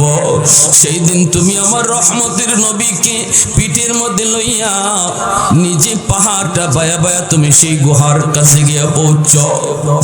এতটা কষ্ট, এতটা কষ্ট। নবীকে যেই পিঠে উঠাইছে সেই তো উম্মতের মধ্যে আগে চলে গেছে। বুরাক নবীর পিঠে উঠাইছে, বুরাক সবার আগে চলে গেছে। আবু বকর নবীকে পিঠে উঠাইছেন, আবু বকর উম্মতের ভিতরে আগে চলে গেছে। আম্মা জান, আমার নবী মায়ার নবীর দুধমা হালিমা সাদিয়া রাদিয়াল্লাহু তাআলা আনহার উটনি শিশুকালে আমার নবীকে পিঠের মধ্যে উইটা সকল উটনির আগে নবীর দুধমা হালিমা সাদিয়ার উটনি আগে চলে গেছে। পথে বোঝা গেল নবী যখন যার পিঠে উঠে সেই সবার আগে চলে যায়। গুহার কিনারায় গেলা, যাওয়ার পরও তুমি নবীকে ঢুকতে দিলা না। তুমি বলতেছো, নবী গো আপনি এখানে একটু দাঁড়ান, আমি একটু ভিতরে ঢুকবো, ঢুকে দেখি গুহাটা নিরাপদ কিনা। গুহার ভিতরে যদি কোনো হিংস্র জীব জানোয়ার থাকে, আমার ক্ষতি হয়ে গেলে উম্মতের তেমন ক্ষতি হবে না গো নবী, কিন্তু আপনি যদি ঢুকেন আপনার যদি ক্ষতি হয় ফাহালাকাতিল উম্মাহ, গোটা উম্মত হালাক হয়ে যাবে না গো নবী, আপনি পরে ঢুকেন, আমি আগে যাই ঢুকি। নবীকে তুমি বাহিরে রাইকা এই গুহার ভিতরে আগে ঢুকছো, ঢুকে তুমি চারদিক দেখছো নিরাপদ কিনা। ছোট ছোট গর্ত, যেই গর্তের ভিতরে সাপ থাকার ভয় রয়েছে, এই গর্তের মুখগুলা তুমি পাগড়ির কাপড় ছিঁড়ে ছিঁড়ে সবগুলার মুখ তুমি বন্ধ করেছো। একটা গর্তের মুখ বন্ধ করার মতো কাপড় ছিল না রে ভাই আবু বকর, ওই গর্তটা নিজের পা দিয়ে তুমি আটকায় রাখছো। সাপ যদি থাকে আমি আবু বকরের পায়ে কামড় দেখ, তবুও যেন আমার নবীর কোনো ক্ষতি না হয়। उल्फत में तेरी वैसी ने दंदान को तोड़ा, बू बकर उमर नक्श कदम तेरा न छोड़ा। उल्फत में तेरी वैसी ने दंदान को तोड़ा, बू बकर उमर नक्श कदम तेरा न छोड़ा। आयो शाक़ नबी वाक़े असरार मदीना, सुल्तान का सुल्तान है सुल्तान मदीना, सरकार का सरकार है सरकार मदीना। मोहब्बतेर साथे बोलेन अल्लाहु আকবার। ওই গুহার ওই গর্তের মধ্যেই ছিল বিষাক্ত সাপ। সাপ তোমার পায়ে কামড় দিল, নবীকে তুমি নিজের উড়াতে ঘুম পাড়ায় দিছ। আমার রহমতের নবী সরওয়ারে দু জাহান তোমার উড়ুতে ঘুমাইতেছেন, নবীকে তুমি ঘুম পাড়াইছ। অথচ গুহায় ঢোকার পর ঘুমানোর প্রয়োজনটা ছিল তোমার বেশি, কারণ তুমি 40টা রাত ঘুমাও নাই। তারপরও নিজে না ঘুমায়া, নিজে বিশ্রাম না নিয়া আমার নবীকে তুমি ঘুম পাড়াইছ। নবীজি তোমার উড়াতে মাথা রাইখা ঘুমাইতেছেন, আর তুমি নয়ন জুড়াইয়া আমার রহমতের নবীর নূরানি চেহারা তুমি দেখতেছো। এত কাছে থেকে আমার নবীকে আমি উমর জীবনও কোনোদিন দেখি নাই। এত সময় এত কাছে থেকে আমার নবীর নূরানি চেহারা তুমি আবু বকর ছাড়া কেউ এত কাছে থেকে দেখে নাই। তারপরে এই সাপে তোমার কামড় দিল, বিষাক্ত সাপের বিষের কত যন্ত্রণা। যে কামড় খাইছে সে জানে, যে কামড় খাইছে সে জানে। এই বিষাক্ত সাপের বিষের যন্ত্রণা তুমি হজম করেছ।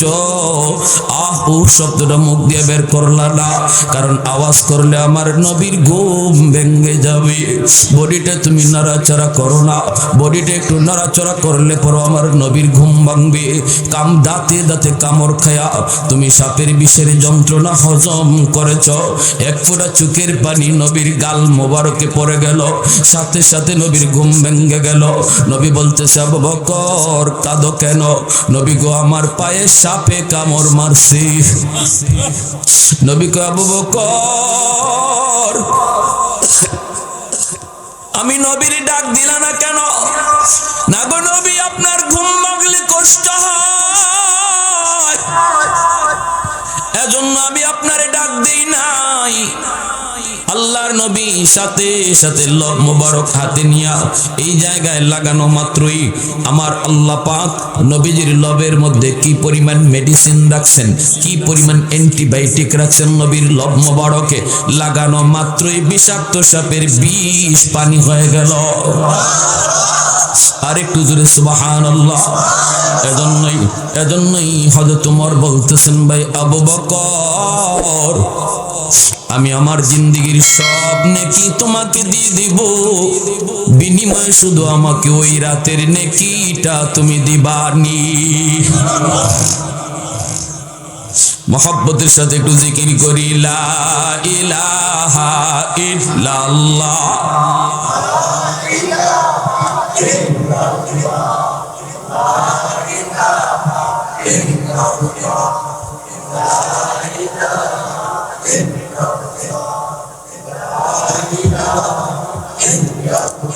জোরে লা ইলাহা ইল্লাল্লাহ।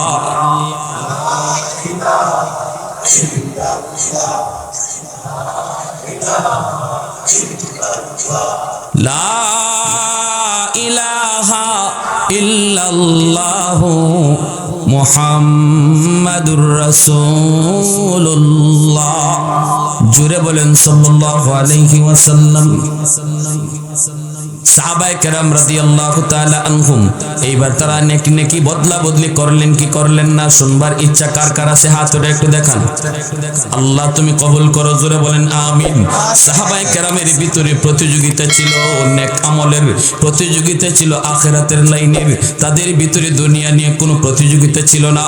আমার একটা বাড়ি, তার একটা বাড়ি আমার দুইটা কেমনে হয়, তার একটা দোকান আমার দুইটা দোকান কেমনে হয়, সে 1 লাখ টাকার মালিক আমি 3 লাখ টাকার মালিক কেমনে হই। এই ধরনের প্রতিযোগিতা সাহাবায়ে কেরামের ভিতরে ছিল না। সাহাবায়ে কেরামের ভিতরে প্রতিযোগিতা ছিল আমলের লাইনে কে কত আগাইতে পারে। ওয়াসারিউ ইলা মাগফিরাতিম মির রাব্বিকুম ওয়া জান্নাতিন আরদুহাস সামাওয়াতু ওয়াল আরদ উইদ্দাত লিল মুত্তাকিন। আল্লাহ নিজেও বলেছেন, বান্দা প্রতিযোগিতা করো তো আখিরাতের লাইনে করো। সুবহানাল্লাহ, জোরে বলেন। তুমি প্রতিযোগিতার বস্তু বানাও। আমার ওই ভাই 3 দিন দাওয়াতে তাবলীগের সময় লাগাইছে, আমি কেমনে 1 চিল্লা লাগাবো? এই প্রতিযোগিতা তোমার ভিতরে আনো। সে 1 চিল্লা লাগাইছে, আমি 3 চিল্লা কেমনে লাগাবো? ঠিক কি না? প্রতিযোগিতা করা এটা। সে মসজিদে জিয়া 2 ওয়াক্ত নামাজ পড়ে, আমি 5 ওয়াক্ত নামাজ পড়বো। সে তাহাজ্জুদে 2 রাকাত নামাজ পড়ে, আমি 4 রাকাত পড়বো। অমুকে এরকম ভাবে সূরা তারাবি পড়ে, না আমি খতমে তারাবি পড়বো। এই রমজান মাসে খতমে তারাবি পড়বার নিয়ত কার কার আছে একটু দেখান তো হাত উঠে।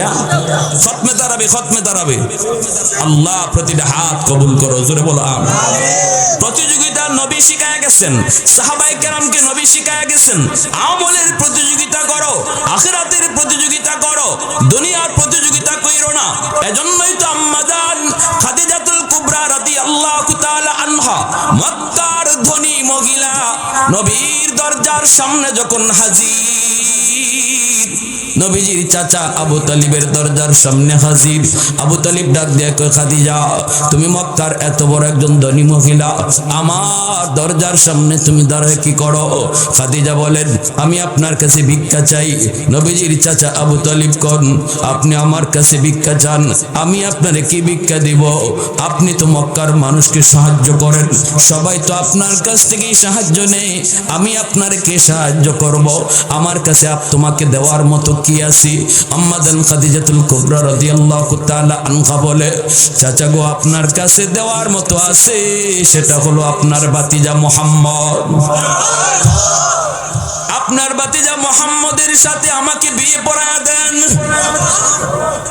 আমাকে কি আপনার ভাতিজার বউ বানায়া আপনার বাড়ির উঠানটা ঝাড়ু দেওয়ার সুযোগ দিবেননি? এই কথা বলতে চাচা বলতেছেন, খাদিজা তাহলে আমার ভাতিজা মুহাম্মদের সাথে আমি একটু পরামর্শ করে নিই। নবীজির কাছে চলে গেলেন নবীর চাচা আবু তালিব, যায় বলতেছে, ভাতিজা সুযোগ সব সময় আয় না, মক্কার সবচেয়ে ধনী মহিলা খাদিজা বাবা আমার দরজার সামনে হাজির, তোমাকে আমার কাছে ভিক্ষা চাই, ভিক্ষা। বাবার একটু কও তুমি রাজি নি, রাজি হয়ে গেলে আমাদের কপাল খুলে যাবে, আমাদের আর কোনো অভাব থাকবে না রে বাবা। ক না বাবা তুই রাজি নি? আল্লাহর নবী কয়, চাচা তুমি কি রাজি নি? আবু তালিব কয়, হ বাবা আমি এক পায়ে রাজি, তুমি খালি একটু রাজি হইলেই চলে। আল্লাহর নবী কয়, হ চাচা আমিও রাজি, তবে শর্ত হলো 3টা। শর্ত কয়টা? একটু জোরে বলেন কয়টা? নবীজির চাচা আবু তালিব চলে গেলেন আম্মা জান খাদিজাতুল কুবরার কাছে, যায় বলতেছেন, খাদিজা আমার ভাতিজাও রাজি, আমিও রাজি, তবে আমার ভাতিজার শর্ত দিছি 3টা, মানবাইনি? আম্মা জান বলেন, শর্ত 3টা না 99টাও আমি মানতে রাজি, 99টাও আমি মানতে রাজি, আমি মানতে রাজি। আমার নবীর উপরে এত ফেদা তিনি কেমনে হলেন? কারণ নবীজি আম্মা জান খাদিজাতুল কুবরার আন্ডারে চাকরি করছেন, ওনার ব্যবসা পরিচালনা করেছেন। আম্মা জান দেখেছেন নবী যখন তার ছাগল রাখালি করে, আম্মা জান ছাদের উপর থেকে তাকায় তিনি দেখতেন কেমনে রাখাল ছাগল রাখালি করে। আম্মা জান ছাদের উপর থেকে দেখেন আমার নবী পাথরে হেলান দিয়া বসা, আর নবীর মাথার উপরে একটা মেঘের টুকরা ছায়া দিতেছে। আরবের মরুভূমির ভিতরে এত গরম, নবীর মাথার উপর একটা আবর ছায়া দিয়ে রাখছি, আর নবী কি 2টা সাপ, বড় বড় সাপ নবীজির পাশে আইসা ফনা দিয়া এইভাবে নবীরে বাতাস করতেছে।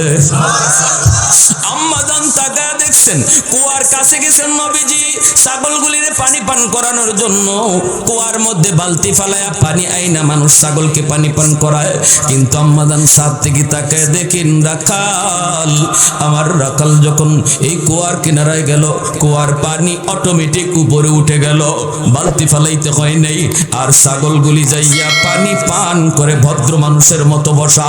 ছাগল যেখানে মানুষের কথা শুনে না, সেই ছাগলগুলা আমার নবীর সামনে ভদ্র তার সাথে বসা আছে। একটু জোরে আওয়াজ দিয়া কোন সুবহানাল্লাহ। এতে আম্মা জান পাগল, এজন্যই নবী কই, চাচা আমি রাজি আছি, তবে শর্ত 3টা। নবীজি বলতেছেন আমার 1 নাম্বার শর্ত হলো আপনার যত সম্পদ আছে। নবীজির চাচা আবু তালিব কানে কানে যায় কয়, ভাতিজা একটু কই দিবা সব সম্পদ আমার তোমারে দিয়া লাইতো, তাহলে আমাদের আর অভাব থাকবে না। নবী কই, চাচা রাখেন না, আমার কথাটা শেষ হোক।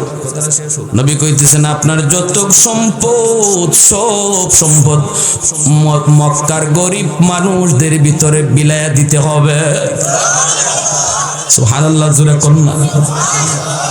নবীজির চাচা আবু তালিবের মন খারাপ হয়ে গেল, কানে কানে গিয়া কয়, ভাতিজা কি কইছো? 2 নম্বর শর্তটা একটু কইও। শর্ত তো 3টা নাকি, 2 নম্বরটা একটু কইও। নবী কয়, ঠিক আছে চাচা। আল্লাহর নবী 2 নম্বর শর্ত লাগাই দিলেন, আপনার যত বাড়ি আছে মক্কায়, যত বাড়ি, সবগুলি বাড়ি যাদের বাড়ি নাই তাদেরকে দিয়া দিতে হবে। খাদিজা বলেন আমি সব মানি, সম্পদ বিলায় দিব, বাড়িঘর গরিব দুঃখী মানুষকে দিয়া দিব। নবীজির চাচা আবু তালিব কাছে যায় কয় বাবা বাবা ও আব্বা, একটা শর্ত আর মাত্র বাকি আছে বাবা, এটা অন্তত কইস রে বাবা। 3 দিন 4 দিন চলে যায়, চলে আগুন জ্বলে না বাবা, মাত্র রইছে একটা শর্ত কইস বাবা, একটু গাড়ায় কইস। আল্লাহর নবী রহমতের নবী 3 নম্বর শর্ত লাগায়া দিলেন, আমাকে যদি আপনি বিয়ে করতে চান, যদি আপনি আমার কাছে বিয়ে বসতে চান, তাহলে 3 নম্বর শর্ত হলো আমি আপনাকে নিয়ে একটা খেজুর পাতার ঘরের মধ্যে তোমাকে নিয়ে থাকবো। এই ঘরের ভিতরে হয়তো কখনো চুলায় আগুন জ্বলবে না, 3 দিন সপ্তাহ চলে যেতে পারে, চুলায় আগুন জ্বলবে না, অনাহারে থাকা লাগতে পারে। যদি তুমি এই অবস্থায় পড়ো ও শব্দ মুখ থেকে বলতে পারবা না, মানতে পারবা কিনা একটু কও। আম্মাদান সাথে সাথে চোখের পানি সাইরে বলেন, মুহাম্মদ আমি তোমাকে পাওয়ার জন্য 1 মাস 2 মাস না, জীবন অনাহারে থাকতে রাজি। उल्फत में तेरी वैस कौनैन मुख्तार खुदा तुमको बनाया, कौनैन मुख्तार खुदा तुमको बनाया, उम्मत का निगाहबान खुदा तुमको बनाया, उम्मत का निगाहबान खुदा तुमको बनाया। मौला मेरा आका मेरा रहमत की नबी है, तजदार मदीना है तो माहे अरबी है, तजदार मदीना है तो माहे अरबी है। একটু জোরে সুরে কোন আল্লাহু আকবার। তাহলে সাহাবায়ে কেরাম দুনিয়া নিয়ে প্রতিযোগিতা করতেন না, আখিরাত নিয়ে প্রতিযোগিতা করতেন, সবক শিখেছেন নবীর কাছ থেকে, ঠিক কি না? সুযোগ ছিল আল্লাহর নবী মুহূর্তের ভিতরে তিনি মক্কার সবচেয়ে ধনী হয়ে যাইতেন।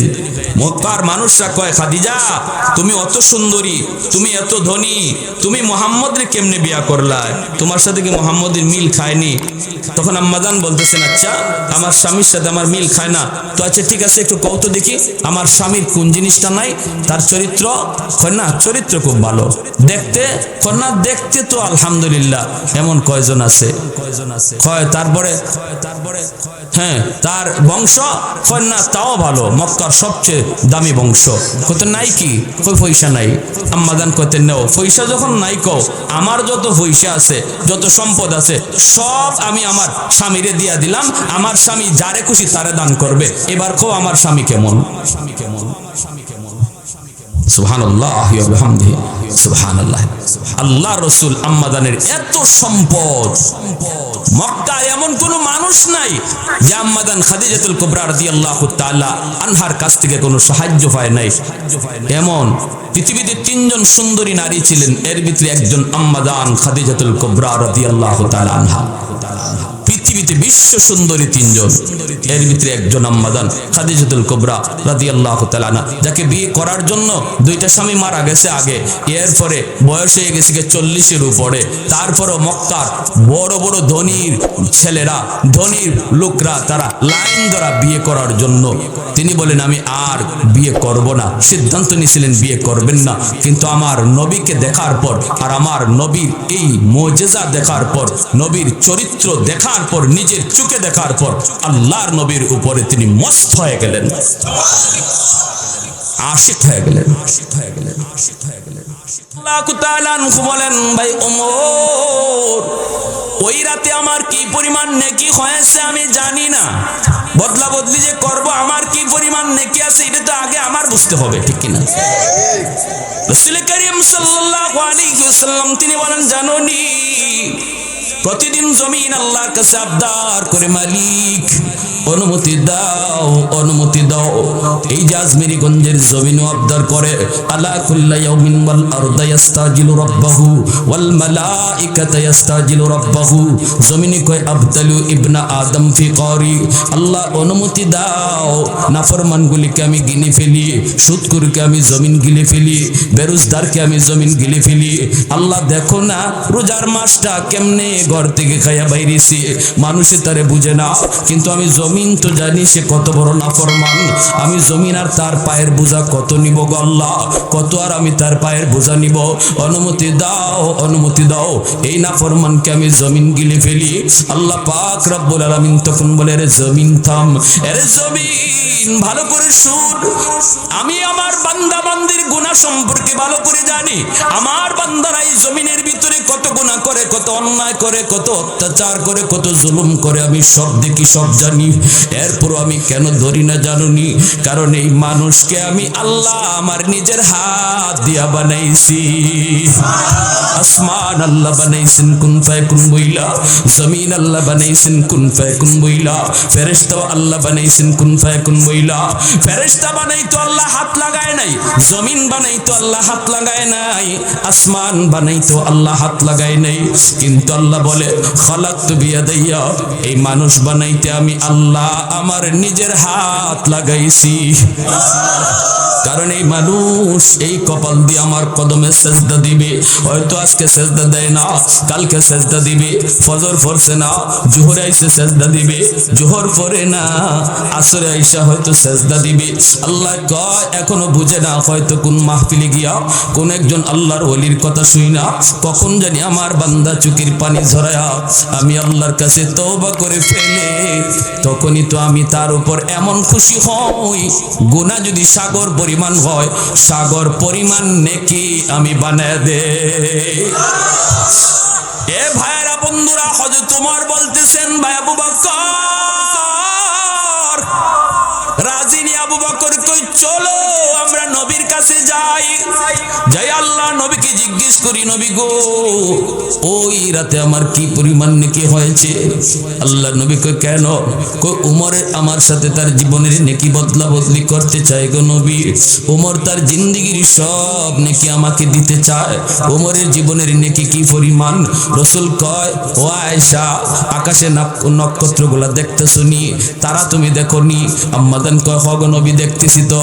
নবী কয়, তারা গনতে পারবানি? আম্মাদান কয়, অসম্ভব, তারা তো গোনা যায় না।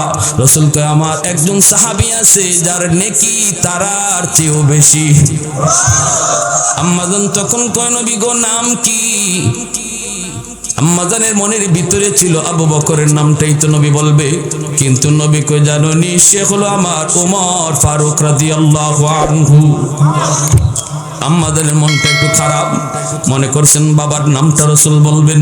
এইবার নবী কয়, আয়েশা মনটা খারাপ, মনে করছো তোমার বাবার নাম বলবো? তোমার বাবার নেকি কি পরিমাণ জানোনি? জানোনি কি পরিমাণ নেকি? এই যে নবী বলতেছেন, নবী বলতেছেন, আবু বকর এক রাতের নেকি উমর চায়, জীবনের নেকি তোমাকে দিতে চায়। আমি বলি, শোনো, তোমার এক রাতের নেকি যদি এক পাল্লায় রাখা হয়, আল্লাহু আকবার জোরে বলো, ওই দিনে তোমার এক রাতের নেকি যদি এক পাল্লায় রেখে দেওয়া হয় আবু বকর, আর উমর সহ গোটা উম্মতের নেকি যদি এক পাল্লায় রাখা হয়, তোমার পাল্লা ভারী হয়ে যাবে। মুসলমানের আওয়াজে কও না সুবহানাল্লাহ, আর জোরে আল্লাহু আকবার, হয় নাই আর জোরে আল্লাহু আকবার। सिद्दीक तेरा नाम से इस्लाम रखेगा, सिद्दीक तेरा नाम से इस्लाम रखेगा, दुनिया की सदाकत में तेरा नाम रहेगा, दुनिया की सदाकत में तेरा नाम रहेगा, फारूक तेरा नाम से इस्लाम रखेगा, दुनिया की अदालत में तेरा नाम रहेगा, दुनिया की अदालत में तेरा नाम रहेगा, उस्मान तेरा नाम से इस्लाम रखेगा, दुनिया की सखावत में तेरा नाम रहेगा, हैदर तेरा नाम से इस्लाम रखेगा, दुनिया की शजाअत में तेरा नाम रहेगा, मुआविया तेरा नाम से इस्लाम रहेगा, दुनिया की सियासत में तेरा नाम रहेगा, दुनिया की सियासत में तेरा नाम रहेगा। मुसलमानेर आवाज़े बोलें अल्लाहु আকবার, आरो जोरे अल्लाहु আকবার। মক্কার কাফিররা যখন আল্লাহ কইছে আমার নবীর সাহাবীদের মতো ঈমান আনো, মক্কার কাফিররা কয় আমরা কি নির্বুদ্ধের মতো বুকাদের মতো আমরা ঈমান আনবো? সাহাবায়ে কেরামরে বুকা কইছে, নির্বুধ কইছে। আল্লাহ কয় বন্ধু, তোমার সাহাবীরে যারা নির্বুধ কয় জবাব তুমি দিও না, এই গালির জবাব আমি আল্লাহ দিতেছি। আলা ইন্নাহুম হুমুস সুবাহা। জাহিলে তোমারে কথা কয়, কোন মূর্খই যদি তোমারে গালি দেলায় তুমি সালাম দিয়ে যাইউগা। আল্লাহ পাক কয় ইবাদুল্লাহ, ইবাদুর রহমানের প্রশংসা আল্লাহ এই কথা বলছে, ওয়া ইযা খাতাবাহুমুল জাহিলুনা ক্বালু সালামা। কইলো দোত বেটা, তোর সাথে আমি মাতি না, যা বেটা গালাগালি করিও না, এটা ভালো না। কিন্তু এই জায়গায় আল্লাহ কয় যখনই আমার নবীর সাহাবীদেরকে কেউ গালি দিব তখন আর নীরব থাকতো না, এখানে আর সুফিগিরি চলে না, গালি সময় মতো দেওয়াও সওয়াব। সাহাবীদেরকে যদি কেউ গালি দেয় তুমি উল্টা গালি দিতা, এটা তখন সওয়াব হয়ে যায়। আল্লাহ রাসূল সাল্লাল্লাহু আলাইহি ওয়াসাল্লাম বলেন ইযা রাআইতুমুল্লাযীনা ইয়াসুবুনা আসহাবি ফাকুলু লানাতুল্লাহি আলা শাররিকুম। তোমরা যদি দেখো আমার নবীর সাহাবীদেরকে কেউ মন্দ বলে তোমরা কইও তোর উপরে আল্লাহর লানত পড়ুক। এটা আমার রাসূল বলছেন, তুমি পরিষ্কার জবাব দিয়ে দিও তোর উপরে আল্লাহর লানত পড়ুক। তাহলে এই ব্যাপারে আল্লাহও ছাড় দেয় নাই, নবীও ছাড় দেয় নাই। হ্যাঁ, আল্লাহ ছাড় দেয়, নবীও ছাড় দেয় নাই। আল্লাহ যেখানে নবীর সাহাবীদের উপরে রাজি হয়ে গেল, তুমি কটায় আর মজায় কোত্থেকে আসলা? নবীর সাহাবীদের উপরে রাজি হইতে পারলা না। আল্লাহ কয় আমি রাজি, আর তুমি কও আমি রাজি না। কি ভাই, কি ভাই বলেন? সাহাবায়ে কেরামের মতো। এজন্য আল্লাহ রাসূল বলেছেন আমার একজন সাহাবীর যদি অনুসরণ করো তোমরা হেদায়েতের রাস্তা পায়া জান্নাত পর্যন্ত পৌঁছে যাওয়া।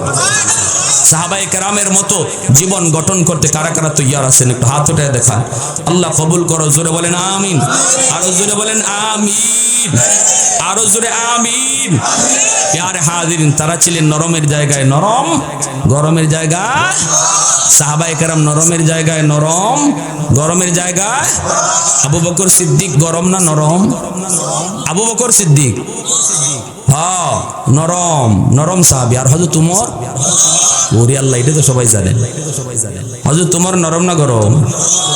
হযরত উমর যে রাস্তা দিয়ে যাইতেন শয়তান এই রাস্তা দিয়া আইতোই না। শয়তানে কইতো আল্লাহ তার হাতে যেভাবে তলোয়ার খোলা থাকে কোন দিন যে আমি বাটে পড়ি।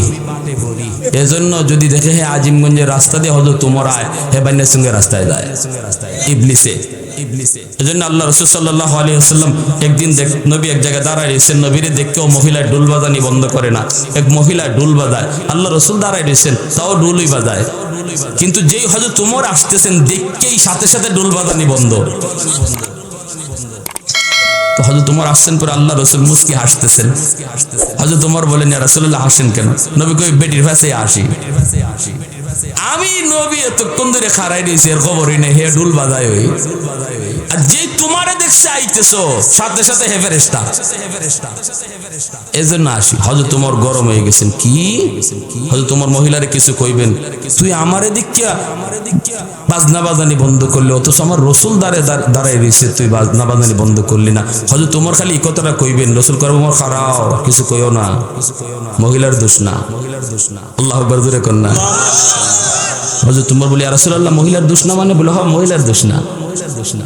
এটা কার দোষ? রাসূল কয় এতক্ষণ পর্যন্ত মহিলার সাথে শয়তান আছিল, তোমারে দেখে শয়তান গেছে গিয়া। সুবহানাল্লাহ, আল্লাহু আকবার জোরে কোন না। তোমারে দেখেই শয়তান ভাগছে, এজন্য মহিলার দোষ না। তোমারে দেখলে শয়তান নিবায় থাকেই না। আর হযরত আবু বকর সিদ্দিক তিনি ছিলেন নরম। এই নরম সাহাবী একবার গরম হয়ে গেছেন গা, আমার রাসূলকে গালি দিয়া বসছে একটা, সাথে সাথে হযরত আবু বকর সিদ্দিক এর গালের মাঝে এমন জোরে চর মারছেন পাঁচাঙ্গুলের দাগ বয়ে গেছে গা। এই ইহুদি কয় আবু বকর তুমি আমারে মারছো? আমি মারছি কেন লাগি বুঝোস না? এতক্ষণ তুই আমারে গালি দিলে জবাব দেই নাই, আমার বাপ তুইলে গালি দিছ তাও আমি মাথা নিচে দিয়ে চলে যাই, তুই আমার রাসূলকে গালি দিয়া দিবে আর আমি না শূন্য না হোনার বান্দরে চলে যাই কের মুসলমান কিনা জোরে কন। এই বাংলাদেশের যুবক, আজমিরগঞ্জের যুবক, এখন তো নামাজ কাজা হইতে পারে অনেক সময় অবহেলায়, কিন্তু রসুলকে যদি কেউ গালি দেয়, নবীর সাহাবীদেরকে যদি কেউ মন্দ বলে, এই জায়গায় যুবকরা একটু হাত উঠায় বলো কেউ সার দিতে রাজি নাই ইনশাআল্লাহ।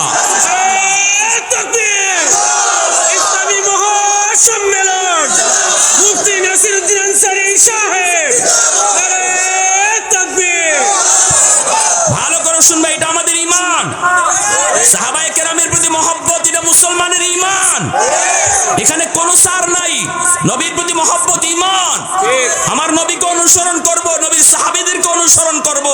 কোন কোন জায়গায় শুধু সাহাবীর অনুসরণ থাকবে, নবীর অনুসরণ করার সুযোগই থাকবে না। কারণ তুমি তো গুনাহ করো, তুমি তো চুরি করো, আমি তো মিথ্যা কথা বলি, আমি তো জিনা ব্যভিচার করি। নবীর অনুসরণ এখানে করবা কি কইরা? আমার নবী তো জীবনে মিথ্যা বলেনি নাই, তাহলে মিথ্যা বলার পরে কি করতে হয়? আমার নবীর জীবনে খুঁজে পাইবা না। যদি পাইতে হয় সাহাবীর জীবন তালাশ করো, সাহাবীর জীবন তালাশ করো। নবীর জীবন খুঁজলে পাইবাই না। জিনা করার পরে কি করতে হয়, মিথ্যা বলার পরে কি করতে হয়, এটা তুমি খুঁজলে পাইবা না। তালাশ কইরা পাইবা সাহাবীদের জীবনে। কি পাইবা? যে দেরি করেন নাই, সাথে সাথে তওবা করে নিছেন। দেরি করেন নাই, সাথে সাথে তওবা করে নিছেন। প্যারে হাজিরিন, এজন্য বলতেছি ঈমানটাকে নির্ভেজাল বানাবো, আল্লাহ এবং তার রাসূলের সাহাবায়ে কেরামকে অন্তর থেকে ভালোবাসবো। আবু বকর সিদ্দিক যখন মারছেন, সাথে সাথে হে কয় আমি নবীর কাছে বিচার দিমু।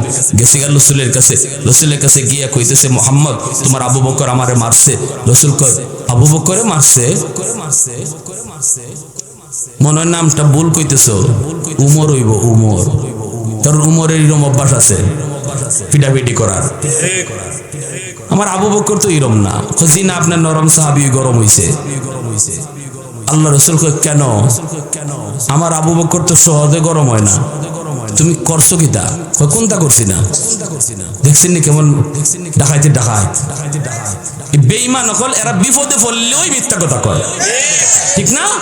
বিপদে পড়ে গেলেই মিথ্যা কথা কয়। যখনই আন্তর্জাতিক ভাবে চাপ দেয়, কেন শিশু মারতেছো, গাজায় কেন শিশু হত্যা হচ্ছে, 12,000 শিশুকে খুন করা হলো, কেন হাসপাতালে হামলা হলো, তখনই ওই বেঈমান ইহুদির দলে কয়, ওই ইসরায়েলের নেতানিয়াহু কয় না না আমরা তো হাসপাতালে মারছি না, এটা কেডা মারছে তদন্ত করা লাগবে। এত বড় ধোঁকাবাজির ইতিহাস, ইহুদিদের ইতিহাস, ধোঁকাবাজির ইতিহাস, বেঈমানদের ইতিহাস। মুসলমানদের ইতিহাসে ধোঁকাবাজি নাই। এপ্রিল ফুল তালাশ করে দেখো কিভাবে লক্ষ লক্ষ মুসলমানকে সাগরে ডুবাইয়া মারছিল। কইছিল তোমরা যাও, জাহাজে করে গেলে তোমাদেরকে অন্য দেশে পাঠাইয়া দিব। ওই যে রানী ইসাবেলা। কিন্তু যখন জাহাজে উঠছে মুসলমানরা, এই জাহাজটা সাগরের মাঝখানে এনে ডুবাই দিছে। তাহলে ধোঁকাবাজি সব বেদিন বেঈমানদের ইতিহাস।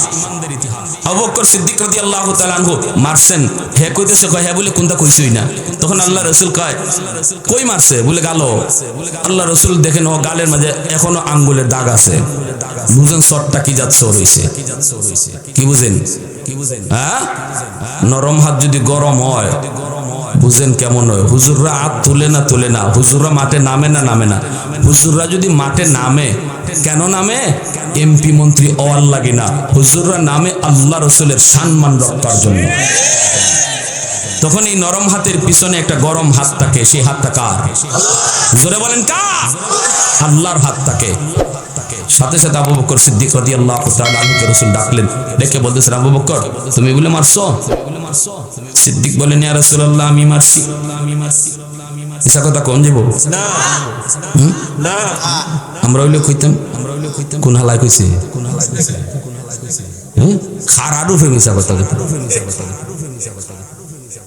কারণ মিশা কথা আমরা লাগি পানি ভাত, মিশা কথা না কইলে পেটের ভাতই হজম হয় না। অথচ আল্লাহ রসুল কয়, সাহাবী জিজ্ঞেস করে রাসূলুল্লাহ মুসলমানে কি চুরি করতে পারে? রসুল কহ পারে। শয়তানের ধোঁকা পড়লে পারে। মুসলমানে কি জিনা করতে পারে? রসুল কয় এটাও হইতে পারে। সাহাবী এবার প্রশ্ন করে ইয়া রাসূলুল্লাহ মুসলমানে কি মিথ্যা বলতে পারে? রসুল কয় অসম্ভব, মুসলমান মিথ্যা বলতে পারে না। আল্লাহু আকবার। তাহলে মিথ্যা কথা কত বড় জঘন্য গুনাহ। যে মানুষে মিথ্যা কথা হাসতে হাসতে কইতে পারে, এর লাগি দুনিয়ায় কোনো কাজ অসম্ভব না, এ সব গুনাহ করতে পারে। একবারে ভালো এটা কাগজে লিখে নেন গা, যে মিশা কথা খুব সুন্দর করে বানায় কইতে পারে, এর লাগে কোনো গুনাই গুনাহ না, সব সুজা। এটা এত বড় গুনাহ, এত বড় গুনাহ মিথ্যা কথা বলে। আবু বকর সিদ্দিক বলেন না আমি মারছি গো রাসূল। আল্লাহ রাসূল বলে আবু বকর আমি তো এটা কল্পনাও করছি না এই কাম তোমার, আমি ভাবছি এটা আবু উমরের। কেন মারছে ইয়া রাসূলুল্লাহ? নবী গো আমারে গালি দিছে জবাব দিছি না, আমার বাপ তুললে গালি দিছে জবাব দিছি না, এ আমারে সেতাই তো চায়, আমি তো সেতি না, কিন্তু যেই মাত্র আপনারে গালি দিছে এটা তো আমার ইমানের উপরে আইছে। রাসূলকে গালি দিব আর আমি আমার ভাই কইয়া যাই মুগাদু, এ আমার রক্তের ভাই লাগে জায়গা, এ আমার নেতা হয় জায়গা না, শূন্য না হুন্নার বান্ধরে জায়গা, তাইলে তুমি তোমার নেতা লইয়া থাকতে আল্লাহ রসুল্লে ভাইতায় না, ঠিক কিনা? এখানে কোনো নেতাগিরি নাই, এখানে কোনো ভাইয়ের রক্তের সম্পর্ক নাই, কোনো সম্পর্ক নাই, একটাই সম্পর্ক ইমানদারের থাকবে কার সাথে? আল্লাহ এবং রসুলের সাথে, ঠিক কিনা? সাথে সাথে আবু বকর সিদ্দিক বলে ইয়া রাসূলুল্লাহ আমি মারছি। তখন ইহুদি কয় কিতা কয় না আপনি আবু বকরের মিথ্যা কথা কয়, আমি এমন কথা কইছি না, আমি যদি কিছু কই থাকি এটা হেরে কইছি, আপনারে আমি কোনটা কইছি না। আল্লাহ রসুল কয় আমার আবু বকর জীবনে মিথ্যা বলে নেই, কারণ তার উপাধি আল্লাহ দিছে সিদ্দিক। সুবহানাল্লাহ জোরে বলেন। তারপর আল্লাহ রসুল বলতেছে আবু বকর যেহেতু মুহাম্মদুর রাসূলুল্লাহর আদালতে বিচার আছে, সাক্ষী প্রমাণ ছাড়া রায় দেয়া যাবে না। আবু বকর তুমি যে তারে মারছো সাক্ষী লাগবে না, তার গালই সাক্ষী, কিন্তু তোমার রসুল্লে যে গালি দিছে সাক্ষী আনো। আল্লাহ রসুল ভালো করে বুঝতেছেন সিদ্দিক আকবর এখানে সত্য, তিনি যা বলতেছেন সত্য, কিন্তু আদালত তো আদালত। যদি বিচারক রাস্তা দিয়ে কোর্টে যাওয়ার সময় এজলাসে বসার আগে নিজের চোখে দেখতে যায় একটা খুন হইছে, কেডা খুন করছে এটা নিজেও দেখতে যায়, এরপরও বিচারক আসনে বসে চেয়ারে বসে বলতে পারবে না যে তুমি খুন করেছো আমি দেখেছি, বরং আদালতে সাক্ষীর মাধ্যমে প্রমাণ করতে হবে সে খুন করছে। কথাটা বুঝে আসছে? এটা হলো আদালতের সিস্টেম, বিচারের সিস্টেম। এজন্য আল্লাহ রসুল বলতেছেন আবু বকর সাক্ষী আনো। সিদ্দিক বলে ইয়া রাসূলুল্লাহ ওখানে কেউ ছিল না গো নবী, কেউ ছিল না, আমি সাক্ষী মানবো কারে? আল্লাহ রসুল বলেন আবু বকর সাক্ষী যদি আনতে না পারো তাহলে মুহাম্মাদুর রাসূলুল্লাহর আদালতে রায় হলো তুমি তারে যেইভাবে চর দিছো আজকে তোমাকেও সে এইভাবে একটা চর দিবে।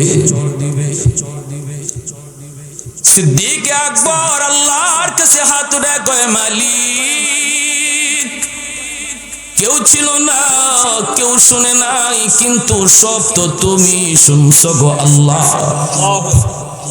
কেউ দেখে নাই কিন্তু সব তো তুমি দেখছো। আজকে তো আমি তোমার বন্ধুর আদালতে মিথ্যাবাদী হয়ে যাব, আল্লাহ তুমি এর ফয়সালা দাও। সাথে সাথে সিদ্দিক আকবরের অন্তরে আল্লাহ পাক ইলহাম করে দিলেন। সিদ্দিক এইবার ডাক দিয়া বলতেছে ইয়া রাসূলুল্লাহ ঘটনাটা ঘটছে একটা বাবলা গাছের নিচে গো নবী, আমার মন বলে ওই গাছকে যদি দ্বীনের নবী তিনি সাক্ষী বানান তাহলে গাছ আজকের মামলার সাক্ষী হয়ে যাবে।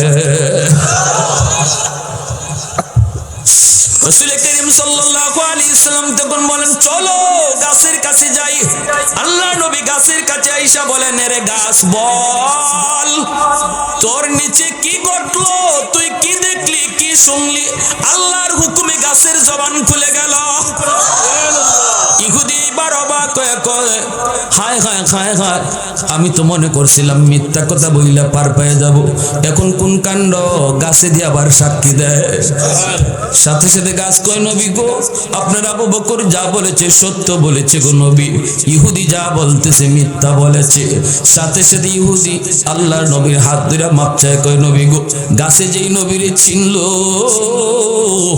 আমি নালায়েক নবীরে চিনলাম না, এই মুহূর্তে আমাকে কালেমা পড়ায় মুসলমান বানায় দেয়। তাহলে ইসলামের রুল হলো সময় মতো নরম সময় মতো গরম। সব জায়গায় নরম হওয়া যায় না, কিছু কিছু জায়গা আছে এখানে নরম হলে ঈমান থাকে না। আল্লাহর উপরে রসুলের উপরে সাহাবায়ে কেরামের উপরে কোনো কথা আসবে আর আমি চুপচাপ থাকবো, এটা ঈমান চলে যাওয়ার আশঙ্কা আছে, ঠিক কি না? আল্লাহ আমাদের সবাইকে বোঝার সে অনুযায়ী আমল করার তৌফিক আল্লাহ সবাইকে দান করুন। সবাই বলে আমিন। রমজান মাস আসতেছে, খাটি দিলে তওবা করে নেই, আল্লাহ যেন পিছনের জীবনের সব গুনাহ মাফ করে প্রতিটা যুবকের কাছে ওয়াদা চাই, জীবনের যদিও রোজা আমি ছাড়ছি, আগামী রমজান একটা রোজাও ছাড়বো না, এমন পাক্কা নিয়ত কার কার আছে একটু দেখো। আল্লাহ কবুল কর, মঞ্জুর করো। ওয়া আখির দাওয়ানা আনিল হামদুলিল্লাহি রাব্বিল আলামিন। আলহামদুলিল্লাহ, আমরা অত্যন্ত গুরুত্বপূর্ণ নসিহত সজ্জি হযরতের জবান থেকে আমাদের সামনে